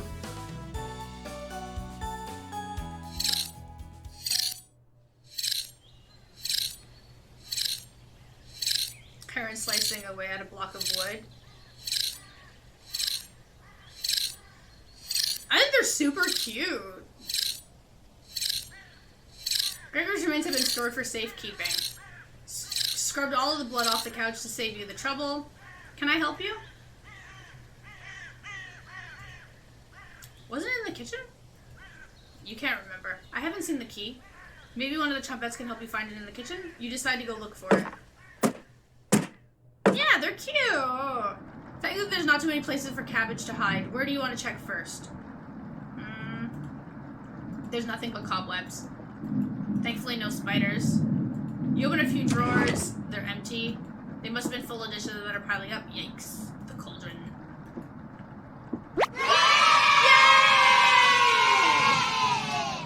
She always picks the same hiding spot. Whee! Cabbage! You found me! Well done. As leader of the Chompettes, getting through mouse holes is a chore. Can't find any Chompettes to push me through. So I guess you'll have to help me out. Cabbage has joined the party. 4 Chompettes to go. What's next, Cabbage? Glad you asked. Keep it up and you'll be a member of the Chompettes in no time. You asked Cabbage about the basement key. Did you forget again? It's right in that nasty oven. There's nothing but a big pile of ash in the oven. You found the basement key. Yeah, there it is. That's to the room where we found Potato. Check behind the cauldron for the other one. You got the basement entrance key. Let's go find Onion. He's hiding in the bedroom. She's making hide and seek far too easy. Chompette, find Onion. Cabbage rolls down the hallway. Can't hurt to find Onion, right? Explore the bedroom. Thank you, Cabbage, you sweet pea. She's so cute. Found him! Yeah, Onion, you didn't even let me search for you. Don't be a crybaby, it's just me. Onion! Today, Onion! I'm sweet as a sugar cane. Boy! Honest. Wow, your breath stinks. Drenched head to toe in sweat, too. Couldn't smell you coming a mile away. Onion! Gross. Were you scared of the red-haired woman or something? You tell Onion the truth. Whoa. Boy! Sounds like I missed some messed up stuff. You get a pass. I'm sorry to hear about Maria, Anatolia, and Gregor.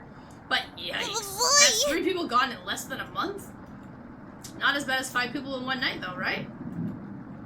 Onion! I would probably lose my lunch if I had to see that again. Anyways, didn't mean to be rude. I got your back. Onion has joined the party. Hello! Glad to have you join us, Onion. Boy! No problem. There's nothing else to do today. That's not true. I heard Bread making noise in the living room. You know how loud he can get. Cabbage! Bread? The one and only. Chompettes, let's move out. Your party is quickly expanding. 3 Chompettes left. You're getting a terrible headache. And your face is feeling numb. And your legs aren't moving. Oh well. You do some time breathing exercise for a few minutes. That seemed to help. Are we crazy that veggies are talking to us? Quite possibly, yes. You've never heard veggies talking to you? Time to get that bread. You probably showed up to the living room happy to be alive. Bread? You hear Bread come out of the mouse hole. He's taking his sweet time. Found me! Everyone's secret favorite, Chompette, Bread! Don't you loaf me? Ha ha ha. My cousin Cornbread taught me that one. He has hundreds, no thousands of terrible puns. He's my role model. So what do you need? You tell Bread about the gathering the Chompettes together. That's a pretty crummy idea. When I'm starving. Remember what happened last time with Potato? I mean, we all chose to be in that drawer, but this, you're going against the whole grain here. Do you really think we want to go back downstairs? Cabbage! Bread, we need your help finding Potato. Onion! Missed you, big guy. Come help. We not, Cray. I would never let the Chompettes down. Ha ha ha. No need to pass my culinary quiz. I'm coming with you. Bread has joined the party. That's great, Bread. Glad to have you on board, Bread. Of course. Wait. Are you drooling? All 3 Chompettes are staring at you. Are you thinking of eating us? You accidentally lick your lips. Cabbage! Snap out of it.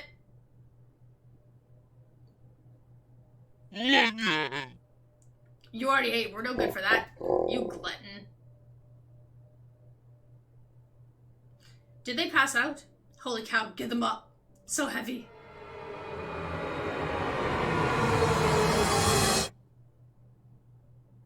You stumble to your feet. Let's go find Raspberry and never speak of this again. I think I heard her over by the basement door. Perfect. Chompettes? Yes, Mostly out. You have 3 Chompettes in your party and 2 more to go. Your head feels like it's going to crack open. Your hands have gone completely numb. This one is lasting longer than the others. You focus on wiggling your toes for a minute. You didn't pass out cold on the floor. 2 more to go. You check the basement door. Where is she? You feel a chill run up your spine. Goosebumps are all over your body. She's here! The birds outside turn silent. You can hear a pin drop. You can almost hear her breathing. You feel the sudden urge to scream. You can't sneak up on me. Don't ever try that again. Surprise, found you, Raspberry! Raspberry! Oh wow, it's very nice to see you, Cabbage! We wouldn't leave you behind, Raspberry. Boy! Honest, we need your help finding Potato. My Combined God! Chompette detective skills says he's in the basement. Oh yeah? Let's find Potato and get out of here. Raspberry has joined the party. 1 more to go. Don't worry, the basement is already unlocked. Oh crap, the red-haired woman is coming over here. Chompettes? Yes, Let's hide out. All 4 Chompettes quickly escape. You pretend to be studying the basement door. You hear Karen creeping up behind you. Found you. You can see the knife out of the corner of Karen's dress. I don't know if I can wait any longer. So, show me where you keep hiding the meat. Let's tear them apart piece by piece, just like Gregor. Karen looks like she's ready to bury the knife into you. What do you do? Tell her about the basement.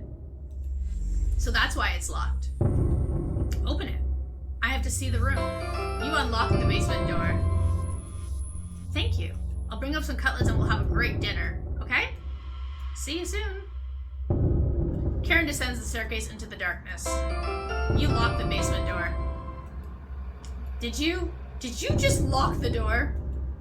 You block out the screams of rage and bargaining. Given enough time, they will end. You crawl into bed and go to sleep. Day 12.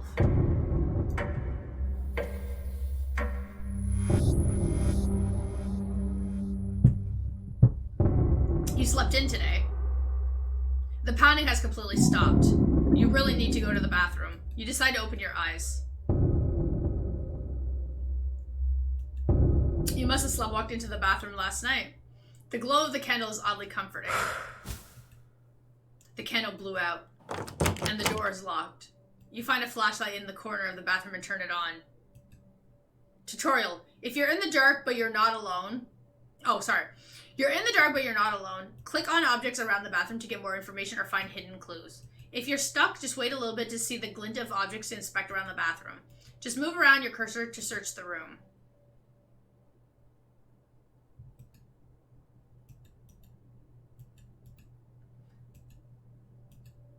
Okay.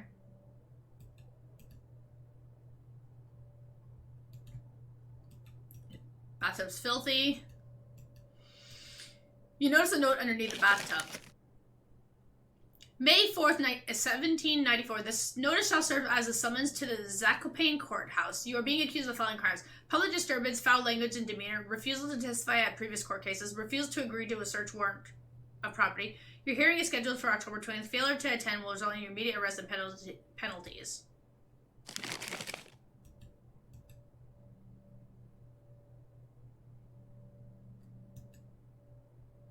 Cabbage! Hello! Hello! Are you locked in the bathroom again? You tell her about the candle being blown out. Ha! Maybe you just need to try wiggling it a little bit. You unlocked the bathroom door. Sometimes the simple method is the best one. Now, if you excuse me, I need to conduct the next secret Chompette meeting. Later! You quickly make your escape. Well, getting locked in the bathroom isn't enough excitement for one day. You get under the coat quickly and fall asleep. Thank you. The talking bun made me hungry. You can't eat bread. It doesn't work like that. Wake up, sleepyhead. Karen? Just your imagination. Because bread's so cute. Karen is super creepy. Just your imagination again. Karen can't still be alive, right? Somebody's at the door. Ты слышишь стук? You grip the doorknob tightly, getting ready for what's next. That can't be the real Gregor. You determine the haunt has officially begun. Some spirits move on immediately, others linger. And some stop at nothing to give you a heart attack, or get you to fall down a flight of stairs, or cause you to wander into an early demise. No way of knowing which one of the group will choose. The rain has stopped outside. You decide to go look out the window. The floodwaters are completely gone. Karen would appreciate the good news, but not after locking her in the basement. No good reason to leave the cabin. Plenty of food here now. You've been so busy you've forgotten to eat. You head to the kitchen for a snack. Karen's hiding spot was too obvious. You take a few bites of meat. You lost more of your humanity. Not fresh enough. Oh well. You decide to crawl back into bed and you can get a little extra sleep. Day. Holy shit. I just... You have a strange dream. The clouds have parted, the rain has gone away. You wake in a cold sweat. It's like, day, yes? Holy shit. Is this another trick, or... Good morning. She's still sticking around. You head to the kitchen to get breakfast. Your food is gone. That noise is coming from the living room. Anatoly? Nobody's here. Some deep scratches are dug into the wood by the couch. Something is approaching. What's making that noise? It sounded like it was coming from the basement door. You go over to investigate. A cold wind is blowing through the hole in the door. You get goosebumps all over your arms. Is this, You wake in a cold sweat.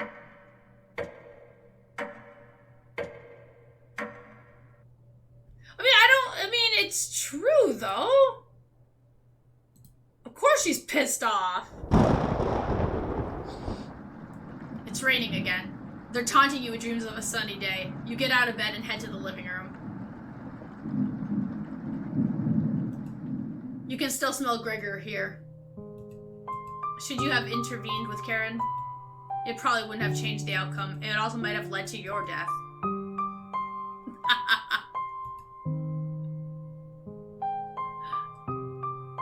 The couch is still comfortable even after Gregor imprinted on it. You decide to take a nap, which quickly turns into a sleep.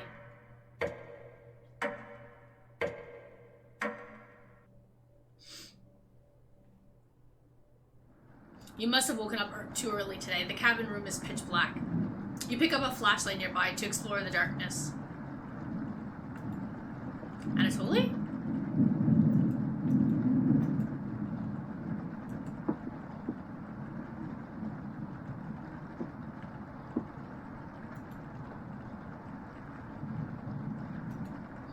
The first note you ever received. Thinking about the messenger pulled a smile on your face.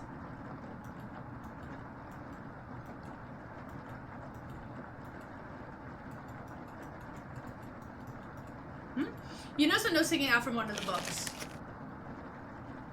I know you've been ignoring my other letters, so I'm begging you. Please bring back my daughter safely or I will get the others involved. I've left payments outside the door and will pay any price. Please let her go. We don't have to involve anyone else. You take the mother note with you. You decide to lay back on the couch to get the rest of your sleep.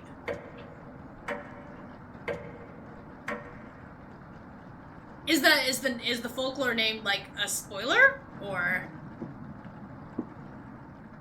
You sleptwalked again. You can hear Potato mumbling in the drawer. Oh, it's you again. Tell me. In that first week with the red-haired woman and the others, where did you sleep? You think for a minute but come up with nothing. It's worse than I imagined. If I can be honest, it was truly horrific to witness. Still nothing? You would routinely collapse in the middle of the hallway, sleepwalking into walls, or worse, going down into the basement. I can't believe you haven't broken your neck on those stairs yet. You seem to survive almost anything. Do I have that right? It must be that addiction to meat. Or something else. Would you share that secret with me? Yes. You tell Potato the secret. Wow, I didn't think you'd be foolish enough to tell me. I'm living longer than expected already, but this is good information to take with me. Thank you. Was that the right thing to tell Potato? Haha. It's a delight to watch you fall apart. What does the red-haired woman have in store for you? You haven't thought of Karen in a while. How many days has she been down there? You do realize she's probably been feasting on the other three. She'll be much stronger than the last time you saw her. Ha ha ha. Go downstairs, put an end to this? Not for the chompettes, just for me. You head for the basement door.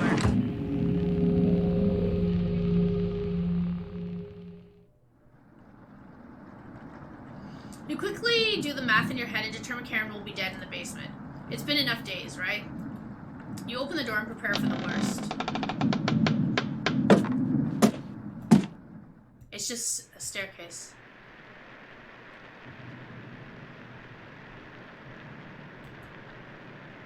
You begin your descent. Something is approaching.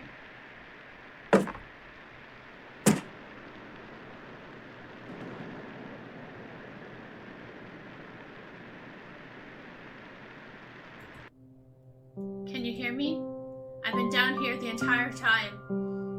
So good to see you again. There's plenty of bread down here.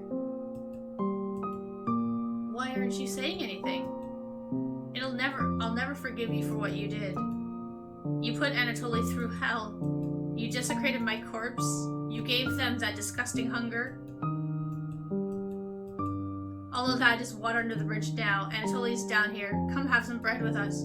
They always try things like this. Their anger concentrated near their grave leads to tricks and traps. You're not falling for this one. Why aren't you listening to me? There's bread down here, loaves of it. Fine. I won't stop you from finding the others down here. One piece of advice. Beware of Karen. She is ill beyond repair. Gregor will try to talk you out of reaching the room. Anatoly will try to talk you into leaving the cabin. And Karen will rip the flesh from your bones. We'll talk again. Thank you for being kind to me. I didn't believe the whispers at first. At first. You feel Maria leaving the staircase. You go deeper into the abyss.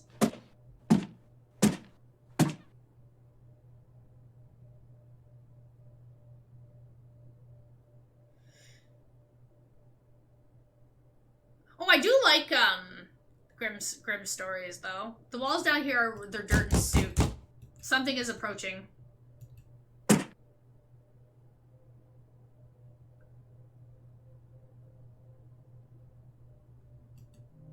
I'm glad I found you.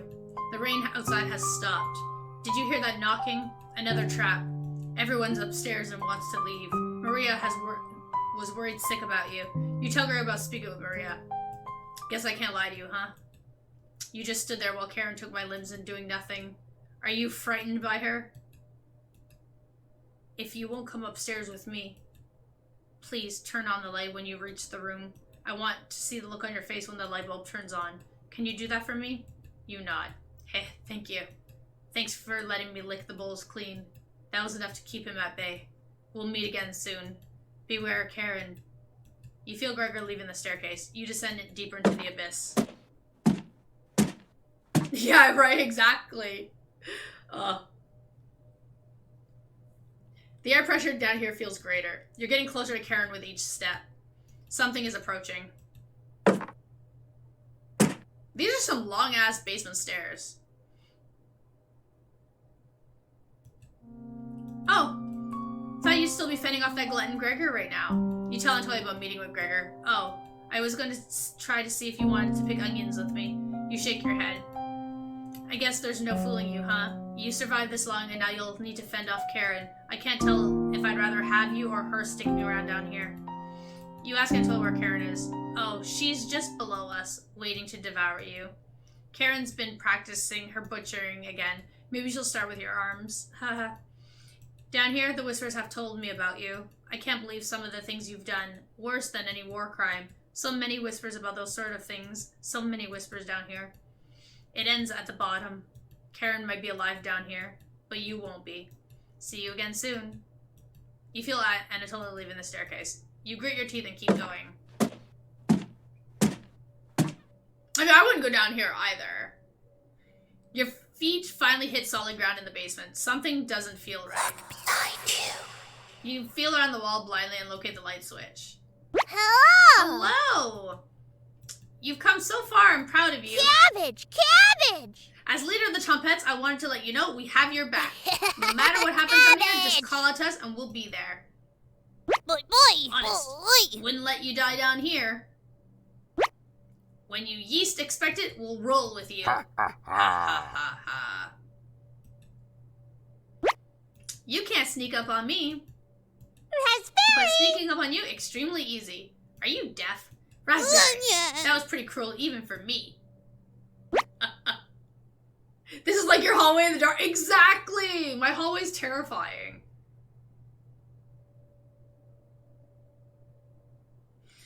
Yours have so much dirt in them, they probably could grow potatoes? We'll have to work on these jokes, Potato. Sure. Weren't you hiding in the basement room? Circumstances have changed. I wouldn't miss a killing for the world. Just remember, down here you can call on us. We'll help you out in a bind. And if you get lost down here later, please avoid the room where it happened. I can't speak for the others, but I'd like to forget what happened there. I don't think we'll ever forget that, Potato.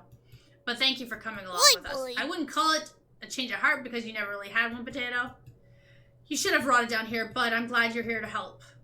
Wish I had a joke here, but what you did was no joking matter. That's enough. Chompettes? Let's help out. The Chompettes go in position behind you, ready for what's next. You feel around the wall blindly and locate the light switch. Took you long enough. Let's end this. Should have kept the door locked. Attack! You attack Karen with a lunge. You barely land the soft punch. Karen lunges at you. Ow! You've started to bleed. Karen laughs at you. We'll be burying you. Hey, as leader of the Chompettes, I can't leave you hanging. All of us are ready to help out here. I see you've ignored my warnings, so watch out for the knife. Please survive this fight. We want to play hide and seek again. Chompettes, help out!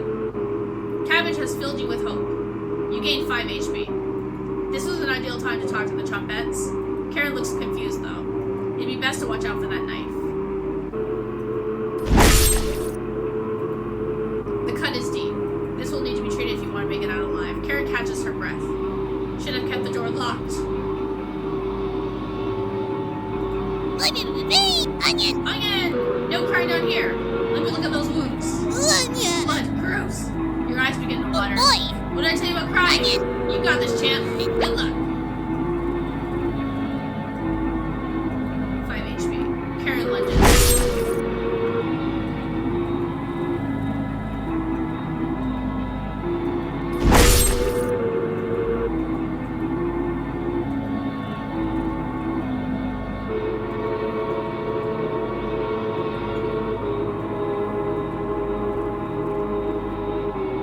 What the fuck?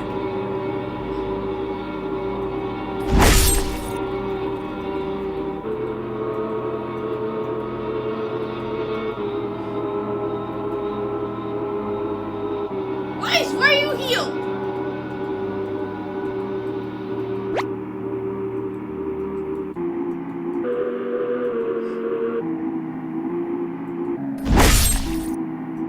You started to bleed. Are you talking to yourself? I'm going to eat those.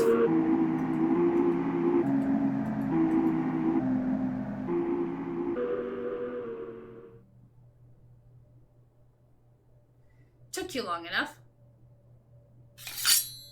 Let's end this. Oh dear God, how am I gonna fucking fight you?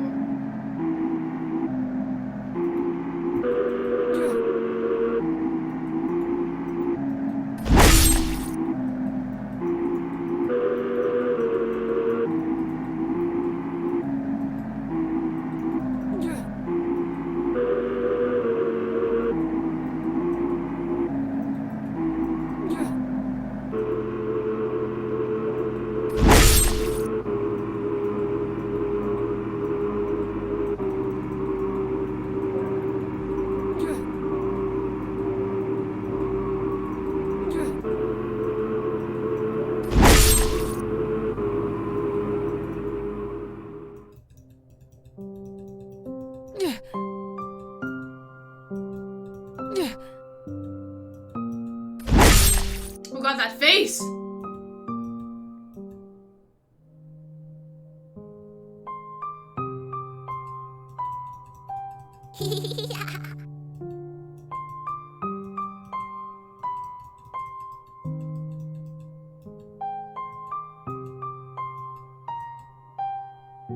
Why are you not helping me?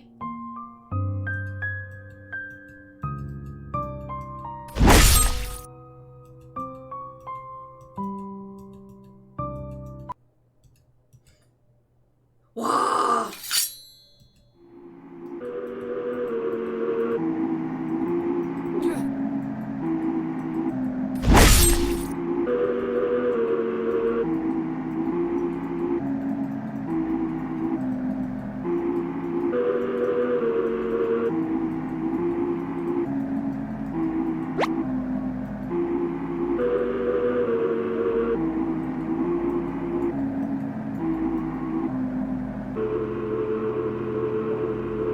Right?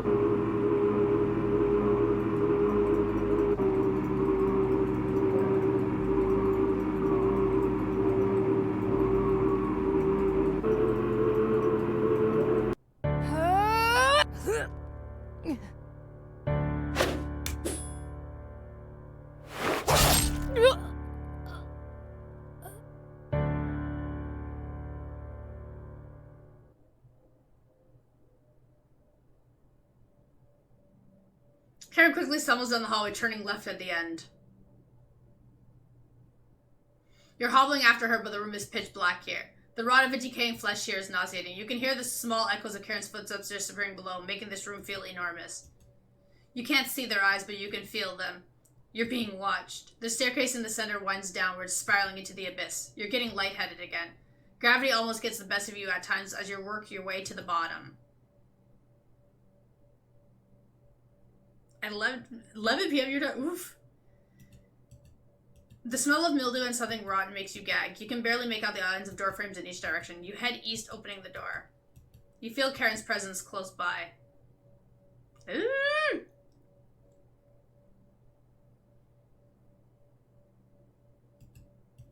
Back together again. Drowned and dissected. The butcher of hope has returned. Where's Karen? Lost in the abyss. Her rage blinds her. Ravenous, completely ravenous. She will never be able to move on.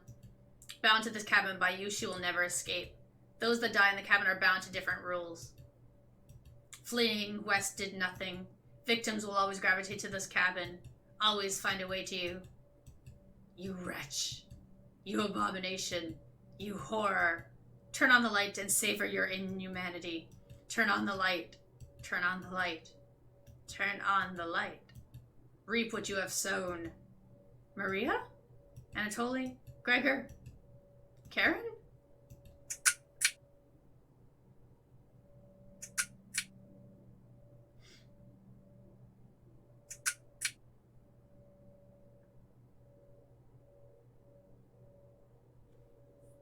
Creepy basement voice.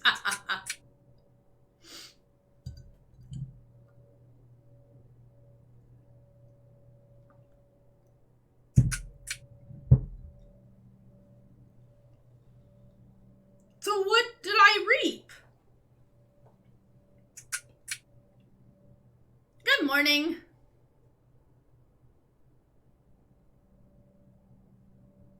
There's more after the credits? Okay, because I was like, show me what happens after the light. I'm so confused because I made... I mean, have you ever, played or watched somebody play Doki Doki? It's kind of like that.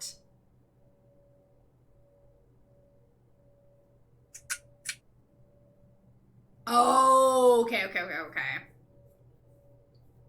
Basically, it's kind of like that. What starts off as a normal dating sim kind of just turns into this messed up thing. Yeah.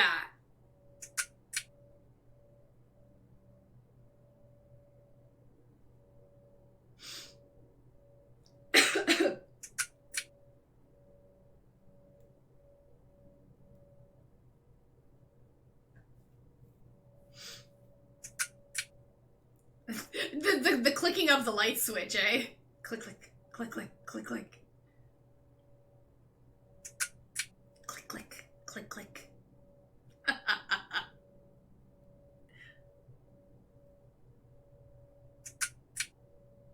Click, click.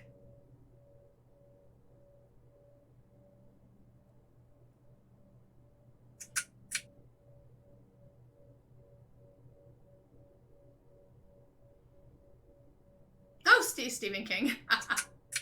Love it. Every Twitch and YouTube streamer. And you.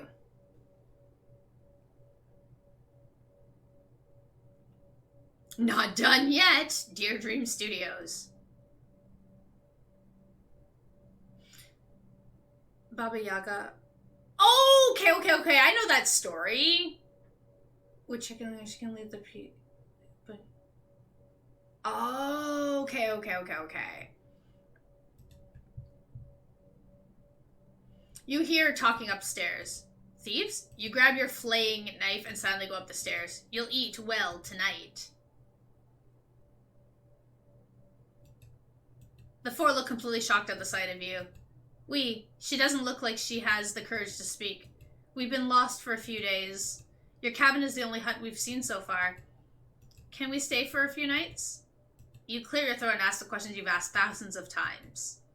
Did you come on your own free will, or were you sent? We were technically sent, and we came on our own free will. The woman looks confident in her answer. They answered incorrectly. You clear your throat again, coughing profusely. You may stay in my cabin until you're ready to leave. The group looks terrified of you, as they should be. What was that trail steep? Yeah. The group finally returns to normal and it's forced, but they attempt to save face. That walk was brutal, but this cabin is amazing. Full kitchen, running water, it really has everything. Okay. Who did I kill this time? Technically everybody? Also the boogeyman? Yeah.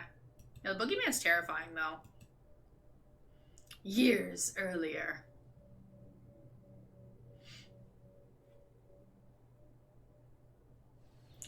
Rena, check it out. A cabin all the way out here? What about that psychopath? We lost him a few kilometers ago. Don't worry. Doesn't look like anyone's home. Hello. Come on, Rena. Sun is setting. Let's take shelter here for the night. You sure that's a good idea, Selena? Of course. Front door has a few different ways to lock it. Should keep him at bay if he shows up. Hope there's some snacks here. Well, I guess we don't have a good choice. We'll head to the Zakopane in the morning. Don't worry about it. Bye-bye. Oh my god, sadness. It's just for the night. You decide to join up with your friends inside. Did you lock the door? All set. Could you see out the window? No, he probably went back to town. Is anyone here? No, yelled and stopped around for nothing. This cabin is abandoned. Let's stay here tonight. What? Relax, it's going to be freezing outside tomorrow, so it's either him or us. Let's avoid making a fire. Don't want him to see us in the distance. No fire. There's blankets in the bedroom. We'll find Oleg. This cabin chills me to the bones. We'll need them. Whenever Bully gets nervous, he tells a joke to break the tension. Got one of Raziel's classics for you.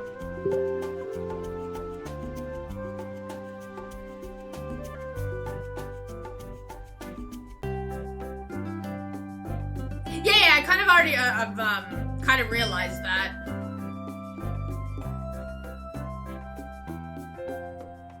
Wait, give me a second.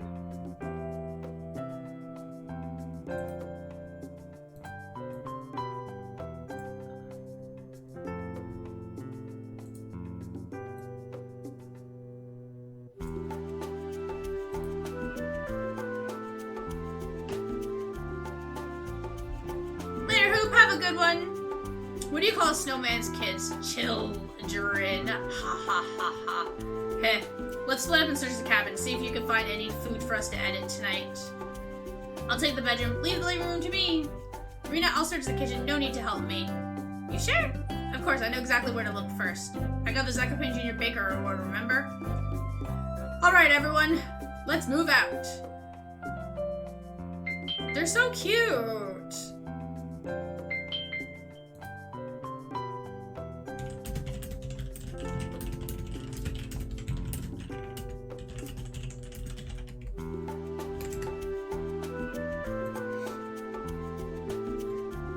Your bond with Selena, Oleg, and Bullock is unbreakable. Focus on exploring the cabin. You only got one choice, so choose wisely. Who do you want to help out first? Selena in the kitchen. Let me help Selena. Only if you insist. What area do you want to search first? Inside the cauldron and oven. You search the inside of the cauldron first. Find anything? Just some disgusting slop at the bottom. Ha. This cauldron is almost as big and heavy as your coat. Selena, you're covered for fall and winter now. Saves my family a trip to the Zakopane market.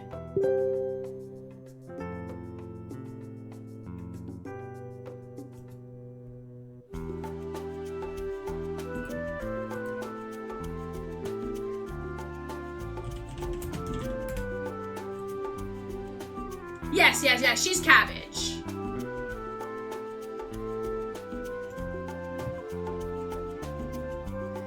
What's that? Mortar and pestle? It's a cooking tool used to grind herbs, plants, and seeds. You haven't seen one of these? No. Let's go over to Oleg's house sometime. His grandma has one. Sounds good.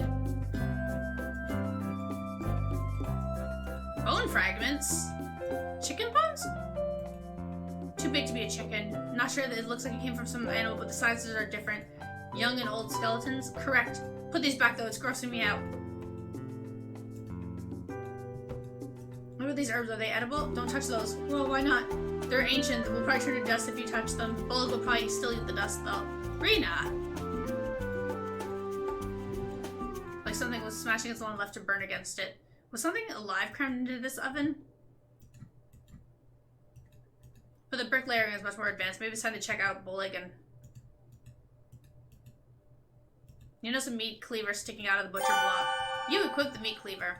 Empty, did someone rob this cabin? One more look can't hurt. You look around the base of the cauldron. Creepy note. Hi, I saw the fence outside. Kids are needed. Please teach me the secret. I'll bring him here on Sunday. You won't have to do anything. Please teach me the secret. You take the creepy note with you. Check this out, Selena. Did a kid write this? I'm not sure. Either it was a kid or an adult who didn't do well in school. What fence are they talking about? I didn't see any fence outside. The bigger question is what the hell the secret is. Or who was brought here. Right? Whoa. What's with the meat cleaver, Rena? You like it? I stole it from the butcher block. You're freaking me out. Put that back. Put the meat cleaver back. No. He could still be outside. Right, Rena, we lost sight of him. Put the meat cleaver back. Don't worry. We'll stay upstairs close to it just in case. Besides, it would scare Oleg too much. True. You begrudgingly put the meat cleaver back. With bucket of fire, right? Okay. I think we've checked everywhere. You're right, rats. Did you check under the sink? You look underneath the sink. Nothing. It feels strangely cold underneath. Nothing. Rena, let's mussy out!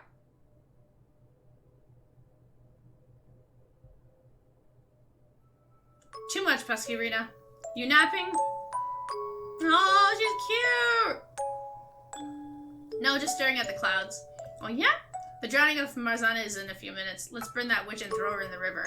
I heard you're the one tasked with the burning. You know how to shoot an arrow that's on fire, Selena? Duh! You can bring the green branch to the village to see Arena. I got that witch. Haha, alright, time to get up and get your head out of the clouds.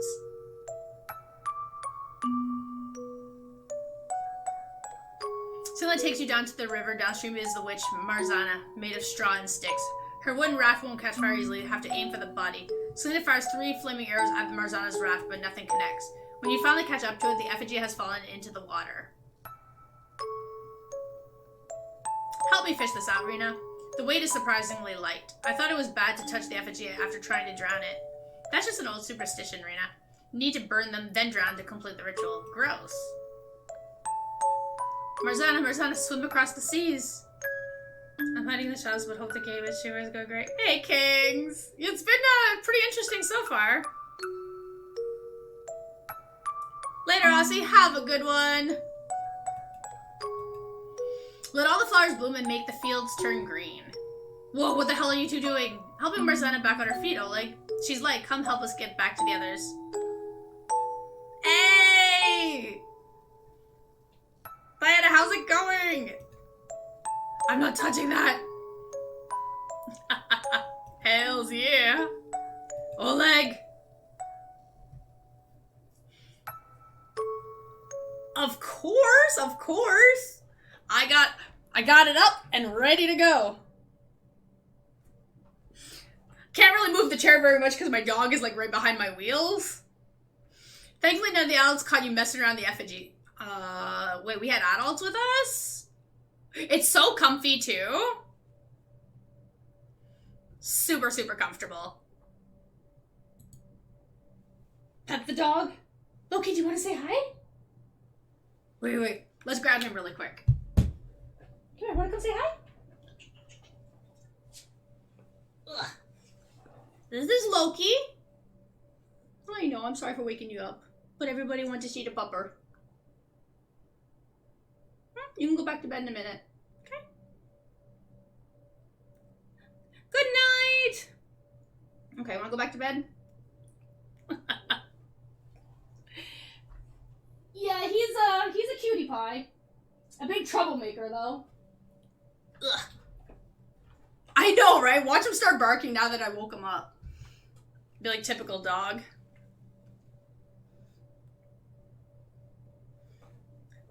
The only thing that would make the Fear Fest thing better was if it was a nice bulky hoodie. And a nice beanie. then my collection would be perfect. And a big ass coffee mug. Like imagine a big Fear Fest coffee mug. Oh my god, it'd be perfect. But Oleg was yelling at you. Right? I'm a big fan of hoodies. Big fan of hoodies. Beanie next year? Yes! I'm ready. It felt like you were being watched. Across the river, you see a strange man pretending to skip stones. His greasy hair shines in the sunlight. Some of the oils are smeared on his vest. A big mug for a tea? Hell yeah. He opens his mouth with an awkward smile, his teeth jagged and uneven. Walking away clumsily, he heads in the opposite direction of the festival. Right into the forest. You head over to meet up with Bolek and Oleg. Because I can read. Okay, team, find anything? Just some old toys in a drawer. Really old toys. Bolek? I found this toy boat under the couch. Let me see that. Grandma made this boat for him. Raziel was here. Raziel, the one and only. Could he still be alive here? Seeing him again would bring Grandma back from the brink. We have to find him. Agreed. Crew, we need to search this cabin from top to bottom. Let's find Raziel and bring him back to Zakopane. You got it, Selena. Well, Oleg, come with me. Let's look around outside. When I have mine, you'll have a million selfies. I know, I gotta take some pics after. I didn't have time this morning. Look around the cabin and try to find any clues to where Raziel is. That psychopath could still be outside in the woods. That's why I wanted to keep the meat cleaver with me. If you hear any of us scream or yell, find us. Okay? Of course, Selena. Thanks, we'll be listening for you as well. I'll be fine. Crew, let's move out.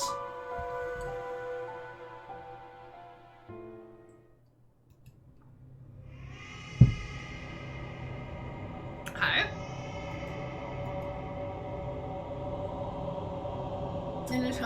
He's an innocent doggo. Yeah, he's such a good boy, right?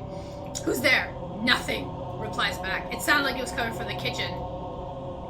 You walk over to investigate. Hello? Uh-oh, that cupboard's pretty sus.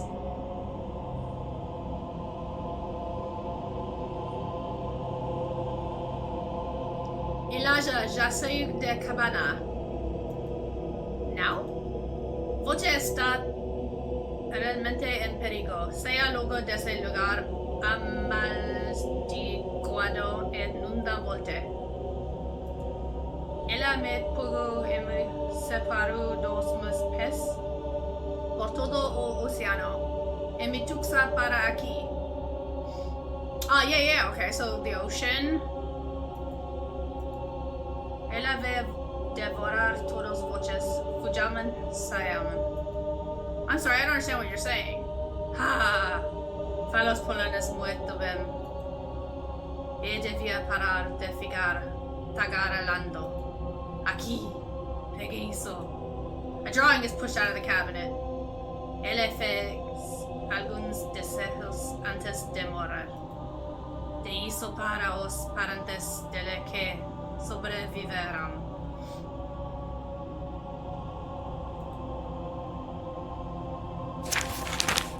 Dun-dun-dun-dun-dun. It's a door! Looks like someone used a piece of coal to draw this. Are these bars of a cage? Staring at a door. You take the cage drawing with you. GG's. Acho que hizo adis. Provavelmente nunca mes vamos cruzar nuestros caminos. I feel like I'm reciting a passage that's gonna get me murdered. Like I'm summoning some demons.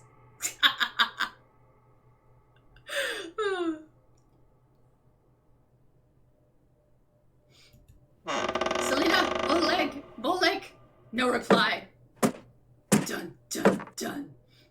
Right? I'm reading the Necronomicon. Rita, we saw something weird down the hill.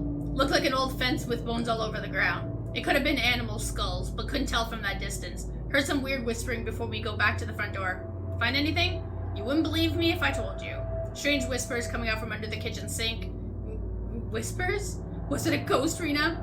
I'm not sure. I couldn't understand any of the words. Ghost, huh? Bullock attempts to lighten the mood a little bit. Got another of Raziel's jokes for you. What do ghosts like pouring over their food? Bullock, give up? Gravy! That's funny.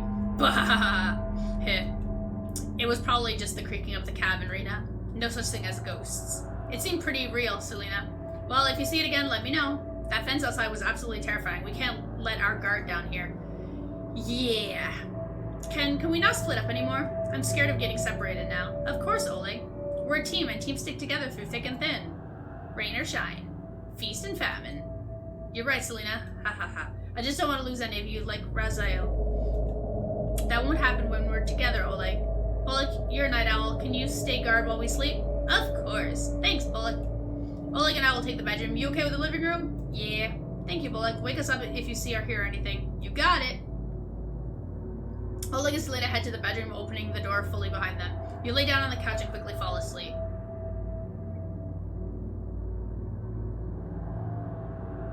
You close your eyes but cannot stop thinking about the butcher of Zakopane. His third victim probably had it the worst. Stabbed in the stomach like the other two, but this one was different. The body was missing both ears, so investigators concluded it was a copycat to a series of grisly murders from years ago. What kind of person would take someone's ears? The victim's family and neighbors searched the murder scene from top to bottom and the alleyway outside. All they could find was a broken window that the butcher used to gain entry. It was a mystery that nobody in Zakopane could solve. So Selena, Oleg, and Bullock and you teamed up to find the killer. Selena was naturally the leader, plotting out vantage points on dusty maps her grandfather had. Bullock brought snacks and what he called emergency rations, which was usually crusty bread from his pocket. Oleg was able to investigate tips from his grandmother, a former detective, but only after telling her it was to find Raziel. Your investigations lasted more than a year, often getting to crime scenes quicker than town investigators. You have a strange dream. You found the body early, so early the blood is still leaving the body. The greasy-haired man makes eye contact with you, wiping the knife on his vest. You look for a way to escape, but you're trapped in the alleyway. Emergency ration. Exactly. He slowly walks towards you, forcing a laugh that comes out in unnatural, staggering segments. As he gets closer, you notice his pupils are absolutely enormous. As he brings the knife up, his face peels apart by the lips screeching in pained agony. You wake in a cold sweat. Dude. Wake up, everyone.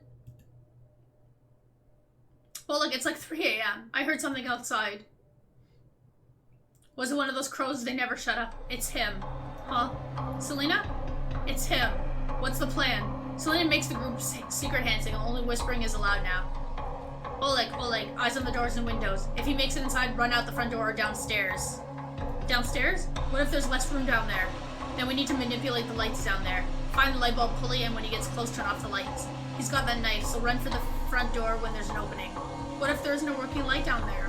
Our eyes can see better in the dark than him. We could run circles around him while he's blind down there. He doesn't stand a chance. Don't count your chickens before they hatch, Bullock.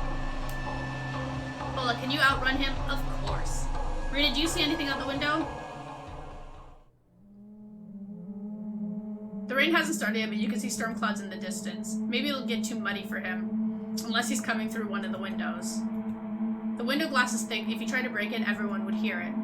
Whoever built this cabin definitely was here for the long haul. See anything, Rena? Nothing. Well, keep a watch. I found this in the bedroom. Here. Oh, because that's totally not creepy at all. What the hell is this?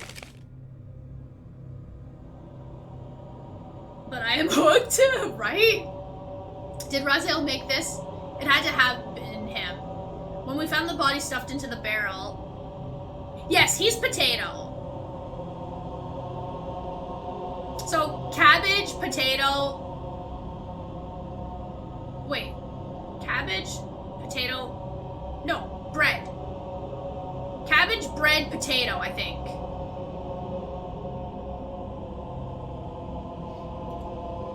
Yeah, I think this is potato. And this is bread, I think. Because he's the one that makes the jokes, and bread always makes jokes. And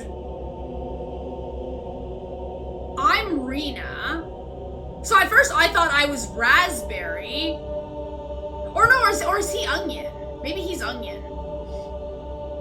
But Raziel, the name kind of sounds like raspberry. That's right, Rena. That was the last time we saw him. What's that noise? Oh shit, he's here!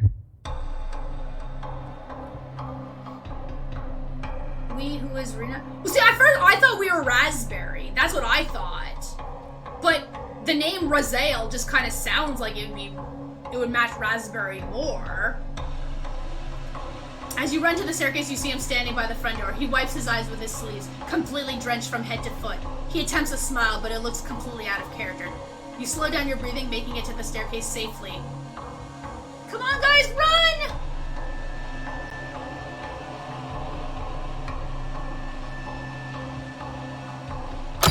Flynn takes out the basement key, locking the door behind you. There, that should slow him down. The killer is chasing us. So remember when the Trompettes talked about they don't want to remember what happened back in the day? This is basically where they all got killed. And then they became those little veggies afterwards. Can you lead? Of course, Selena. Wow, he's determined. All right, we'll be right behind you. You begin your descent. Let's play Ghost in the Graveyard tonight. It's too dark out. What if one of the adults catches us? We're faster than them. Yeah, no, not yet. You the game to be the ghost first? Why me? Because your eyes can see in the dark the best. The perfect ghost. Selena, haha. Sure, I'll go hide first. Hey, Oleg. Yeah? You were solo the Bullock with a stomach full of herring last time. Pick up the pace this time. Eek. Trust me, it won't happen again. Nobody trusts you, Oleg. Everybody laughs. You hide behind some equipment at the sawmill. It takes the group 2 hours to find you. By the time Selena yells ghost in the graveyard, you've already tagged Bullock and Oleg. Ick. You're too fast, Rena. Nobody sneaks up on me. Okay, no, yeah. So Rena is raspberry. Because this is what raspberry always says. Nobody.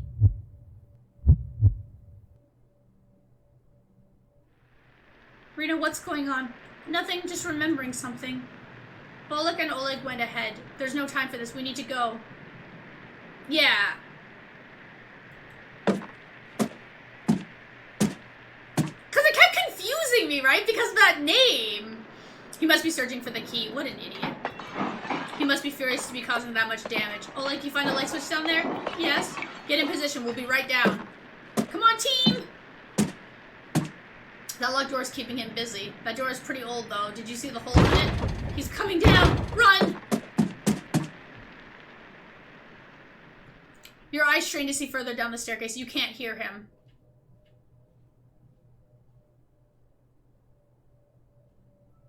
Rena, we have someone special to introduce you to. Raziel, come on out. Don't be shy, Raziel. Rena won't bite. Hi. Nice to meet you. I'm Rena. It's okay. Your cousin is great, Bullock. Just wait, everyone. Give him a little time. He has the world's best puns. Oh, so wait, so Bullock is potato and Raziel is bread? He memorized every single one Grandma told him. Grandma brought me this book. Raziel, this is 500 pages long. Yeah.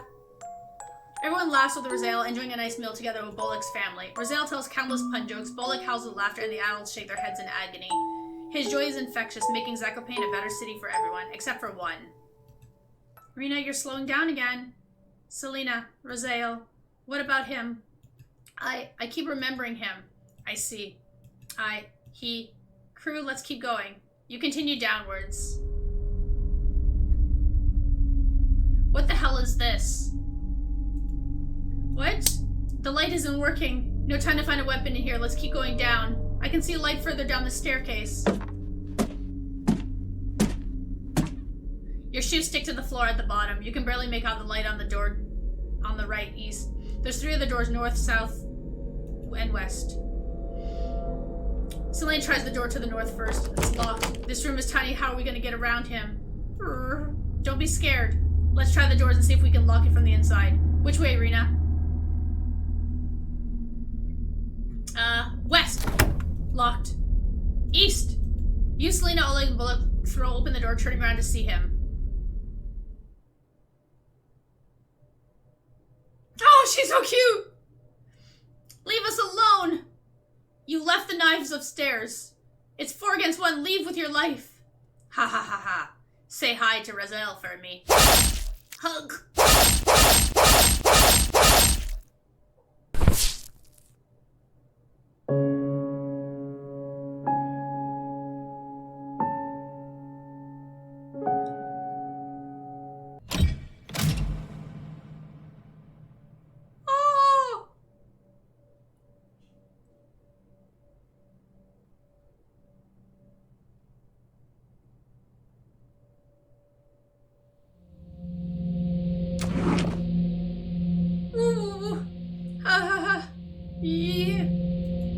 Why? You shut the drawer. Wee! Cabbage! Onion! Bread! They're being held back by their human emotions. They'll need a few months more at the very least. I'm in no rush. Let us leave. Now. You shut the drawer. His cousin. I'd like to explore the cabin. See where those whispers are coming from. Can I leave the drawer? You nod. Thank you. Want to come with Raspberry? I'm going nowhere with you. Haha. Poor Raspberry. The potato's so sus, right? Welcome. Onion! We've done a few annual trumpet comedy competitions since last time. Want to be the judge this year? Ignore them. I found some fascinating stuff by using the mouse holes. I need you to explain what the hell this is.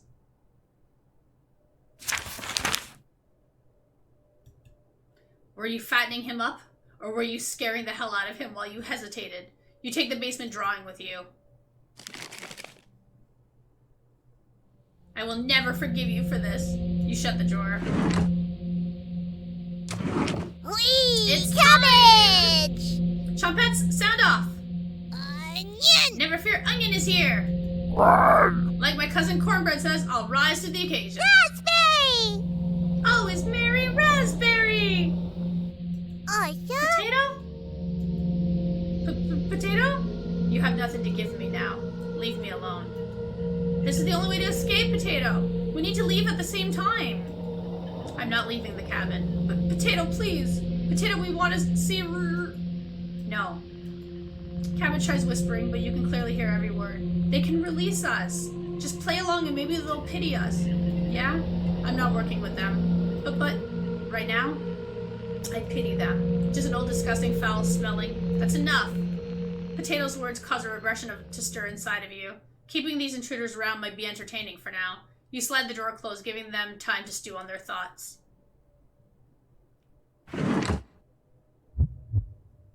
The Chompette's origins. Poor Chompettes.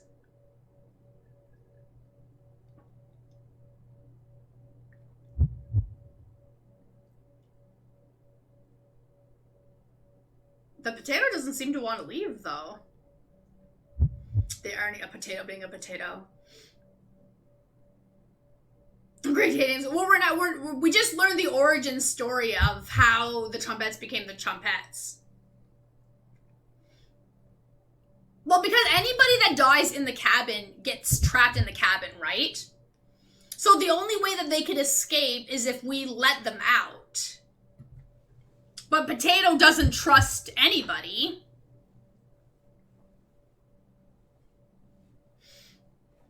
So he's like very skeptical.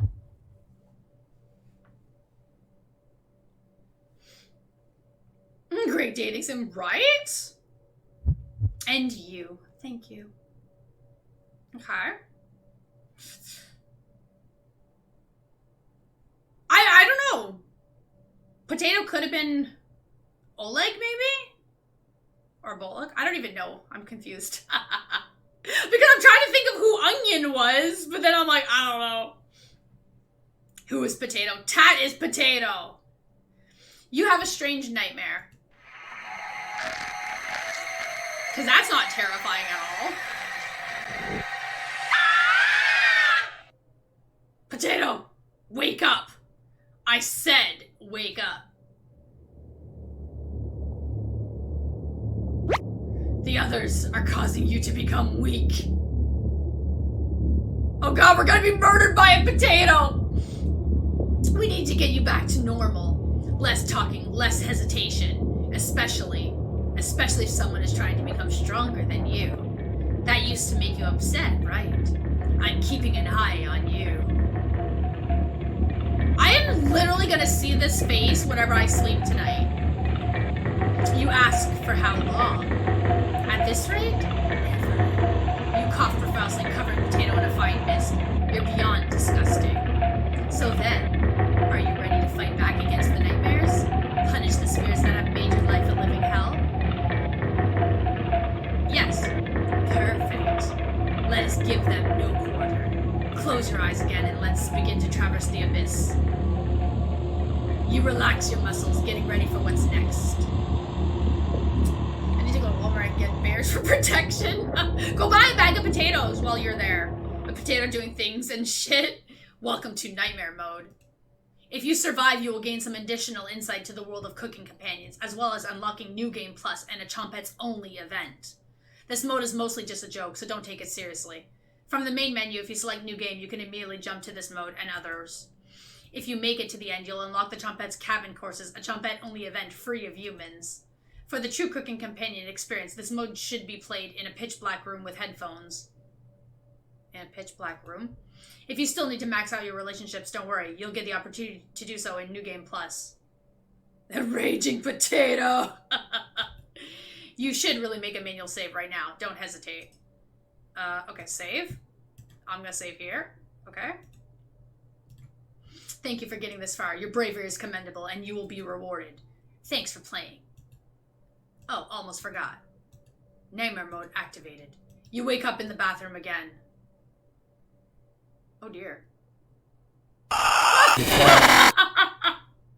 This is my room. Do you see how dark it is?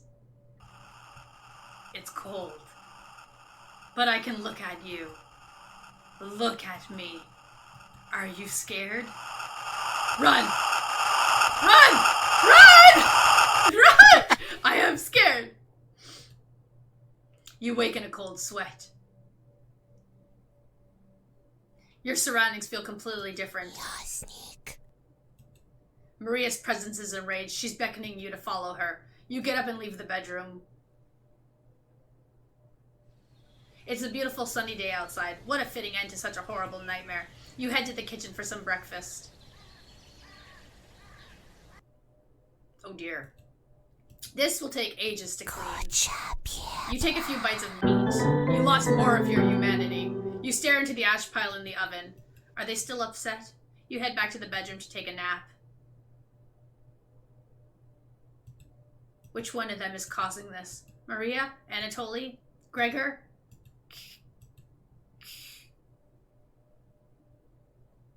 You crawl into bed and fall asleep. You have a strange dream.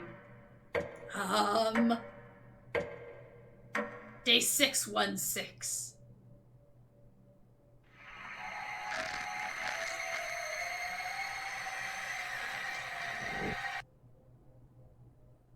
Day 616. Not it, right? Potato! Extra. I can't look at the extras?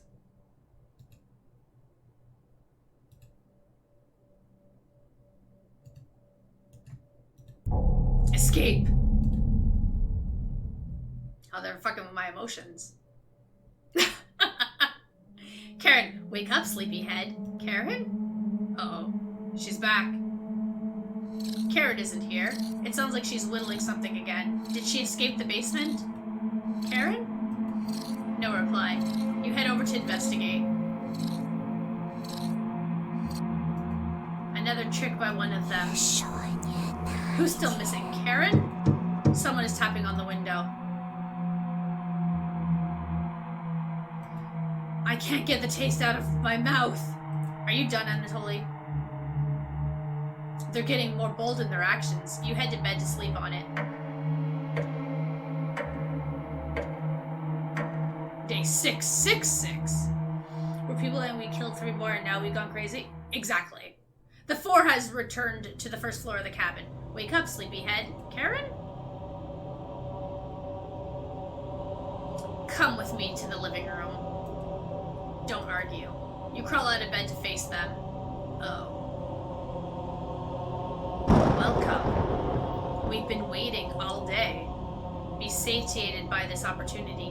Would you like to start the ritual? What ritual? A ritual to manifest alternative possibilities. Mistakes ended. Oh, mended. Regrets unrooted. Let the others depart earlier than me. Let me survive this time. This means join hands with us and form this pact. This ritual is unlike anything you've ever heard of. Agreeing to the pact could result in horrors worse than death. Anger channeled and linked, extremely dangerous. There might be no going back from this decision. Think carefully before making a decision. Okay, we're gonna save. Have you made a decision? You nod. Should've just carried a rat, right? Save Maria. Reject their offer. I mean, I'll save Maria. I mean, we made a save anyway. Wonderful. Take my hand. Take Karen's hand. You hold on to both of their hands, ice cold to the touch. You've chosen correctly. I'm proud of you. See you soon. Your breathing begins to slow. The frost collects on the windows. One of your eyes rolls backwards, causing you to drool a little bit on the floor. Something has gone horribly wrong.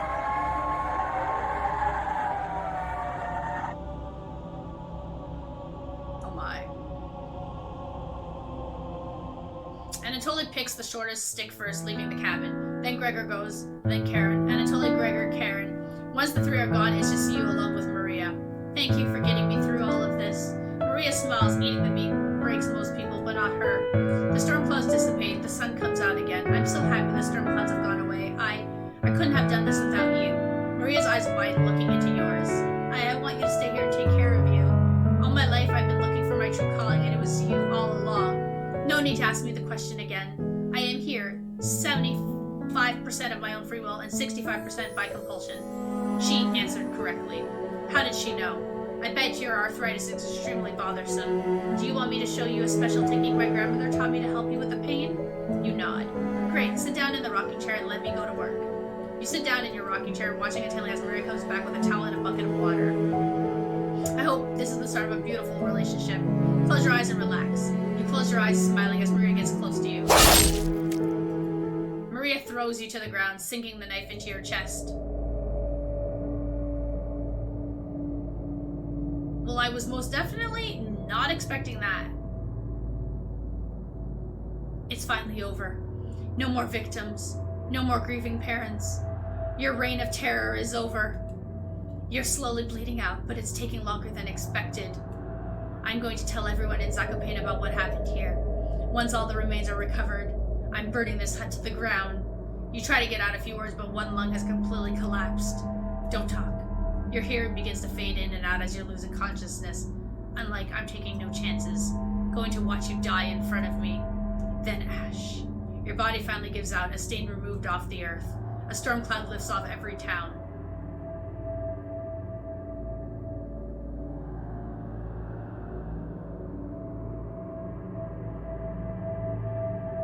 After the events in the Tatras Mountains, Maria embraces her destiny. The lessons of the cabin would break most people, but Maria uses it to become a stronger person. After burying Anatoly, Gregor, and Karen, she worked with the Polish government to eventually return home to Ukraine. In April of 1945, Maria is selected to attend a conference in San Francisco. She is picked over Dmitry to represent Ukraine for the first meeting of the United Nations. Elected for the first committee, she helped create Preamble and Chapter 1 with the UN. Years later, she would go on to form a committee to investigate atypical beings. Using the cabin as a blueprint, countries around the world began to document their numerous abnormalities impacting everything from death rates to food prices. You were the first, but yeah. The committee's investigations revealed that many historical events were swayed or either directly or indirectly by those atypical beings. Maria provided expert testimony for many of the trials that took place. The books and notes found in the cabin gave helpful insight for prosecutory efforts around the world. When she reached 85 years old, Maria became bedridden due to cancer. Surrounded by loved ones, she tells everyone in the room about the cabin. I miss them. Anatoly, Gregor, Karen. But I can leave this earth happy knowing I shared their memories with all of you. I'm sure Gregor will be laughing right now. On March 15th, Maria finally passed away due to complications. Surrounded by loved ones, her legacy is one of the service and warmth. Cities became safe again. Children can explore freely. The world is now a better place from her actions.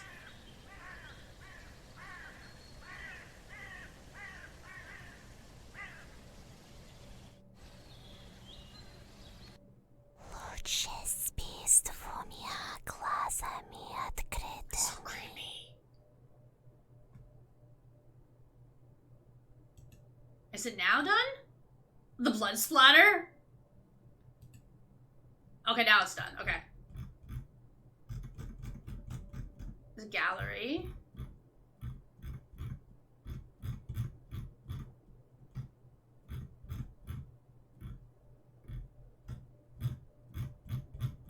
Okay.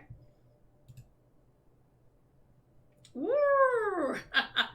So if you go start cooking campaign to normal, enter nightmare mode, Chompette's origins. Oh, okay, that's cool. Oh, sorry. Back to the title screen. Yeah, I'm not. Okay, I was like, stop being creepy. I think it's a pretty cool game, though. I am wondering how choices would affect certain things and if things can, like, play out differently. No, everybody died, technically. Maria killed us because we killed everybody else. That kind of thing. So, yeah, so technically only Maria made it out because we chose to save Maria at the ritual part, rather than ignoring the offer and then everybody dies. And I think the only reason why we were able to save Maria is because she was the only one that we had already maxed out all of the hearts. So if you replay it from New Game Plus and you max out everybody's relationships, then at the ending you can choose to save either Karen, Anatoly, or Gregor. And then get a different ending based on those options. So it all comes down to the maxing out of the hearts.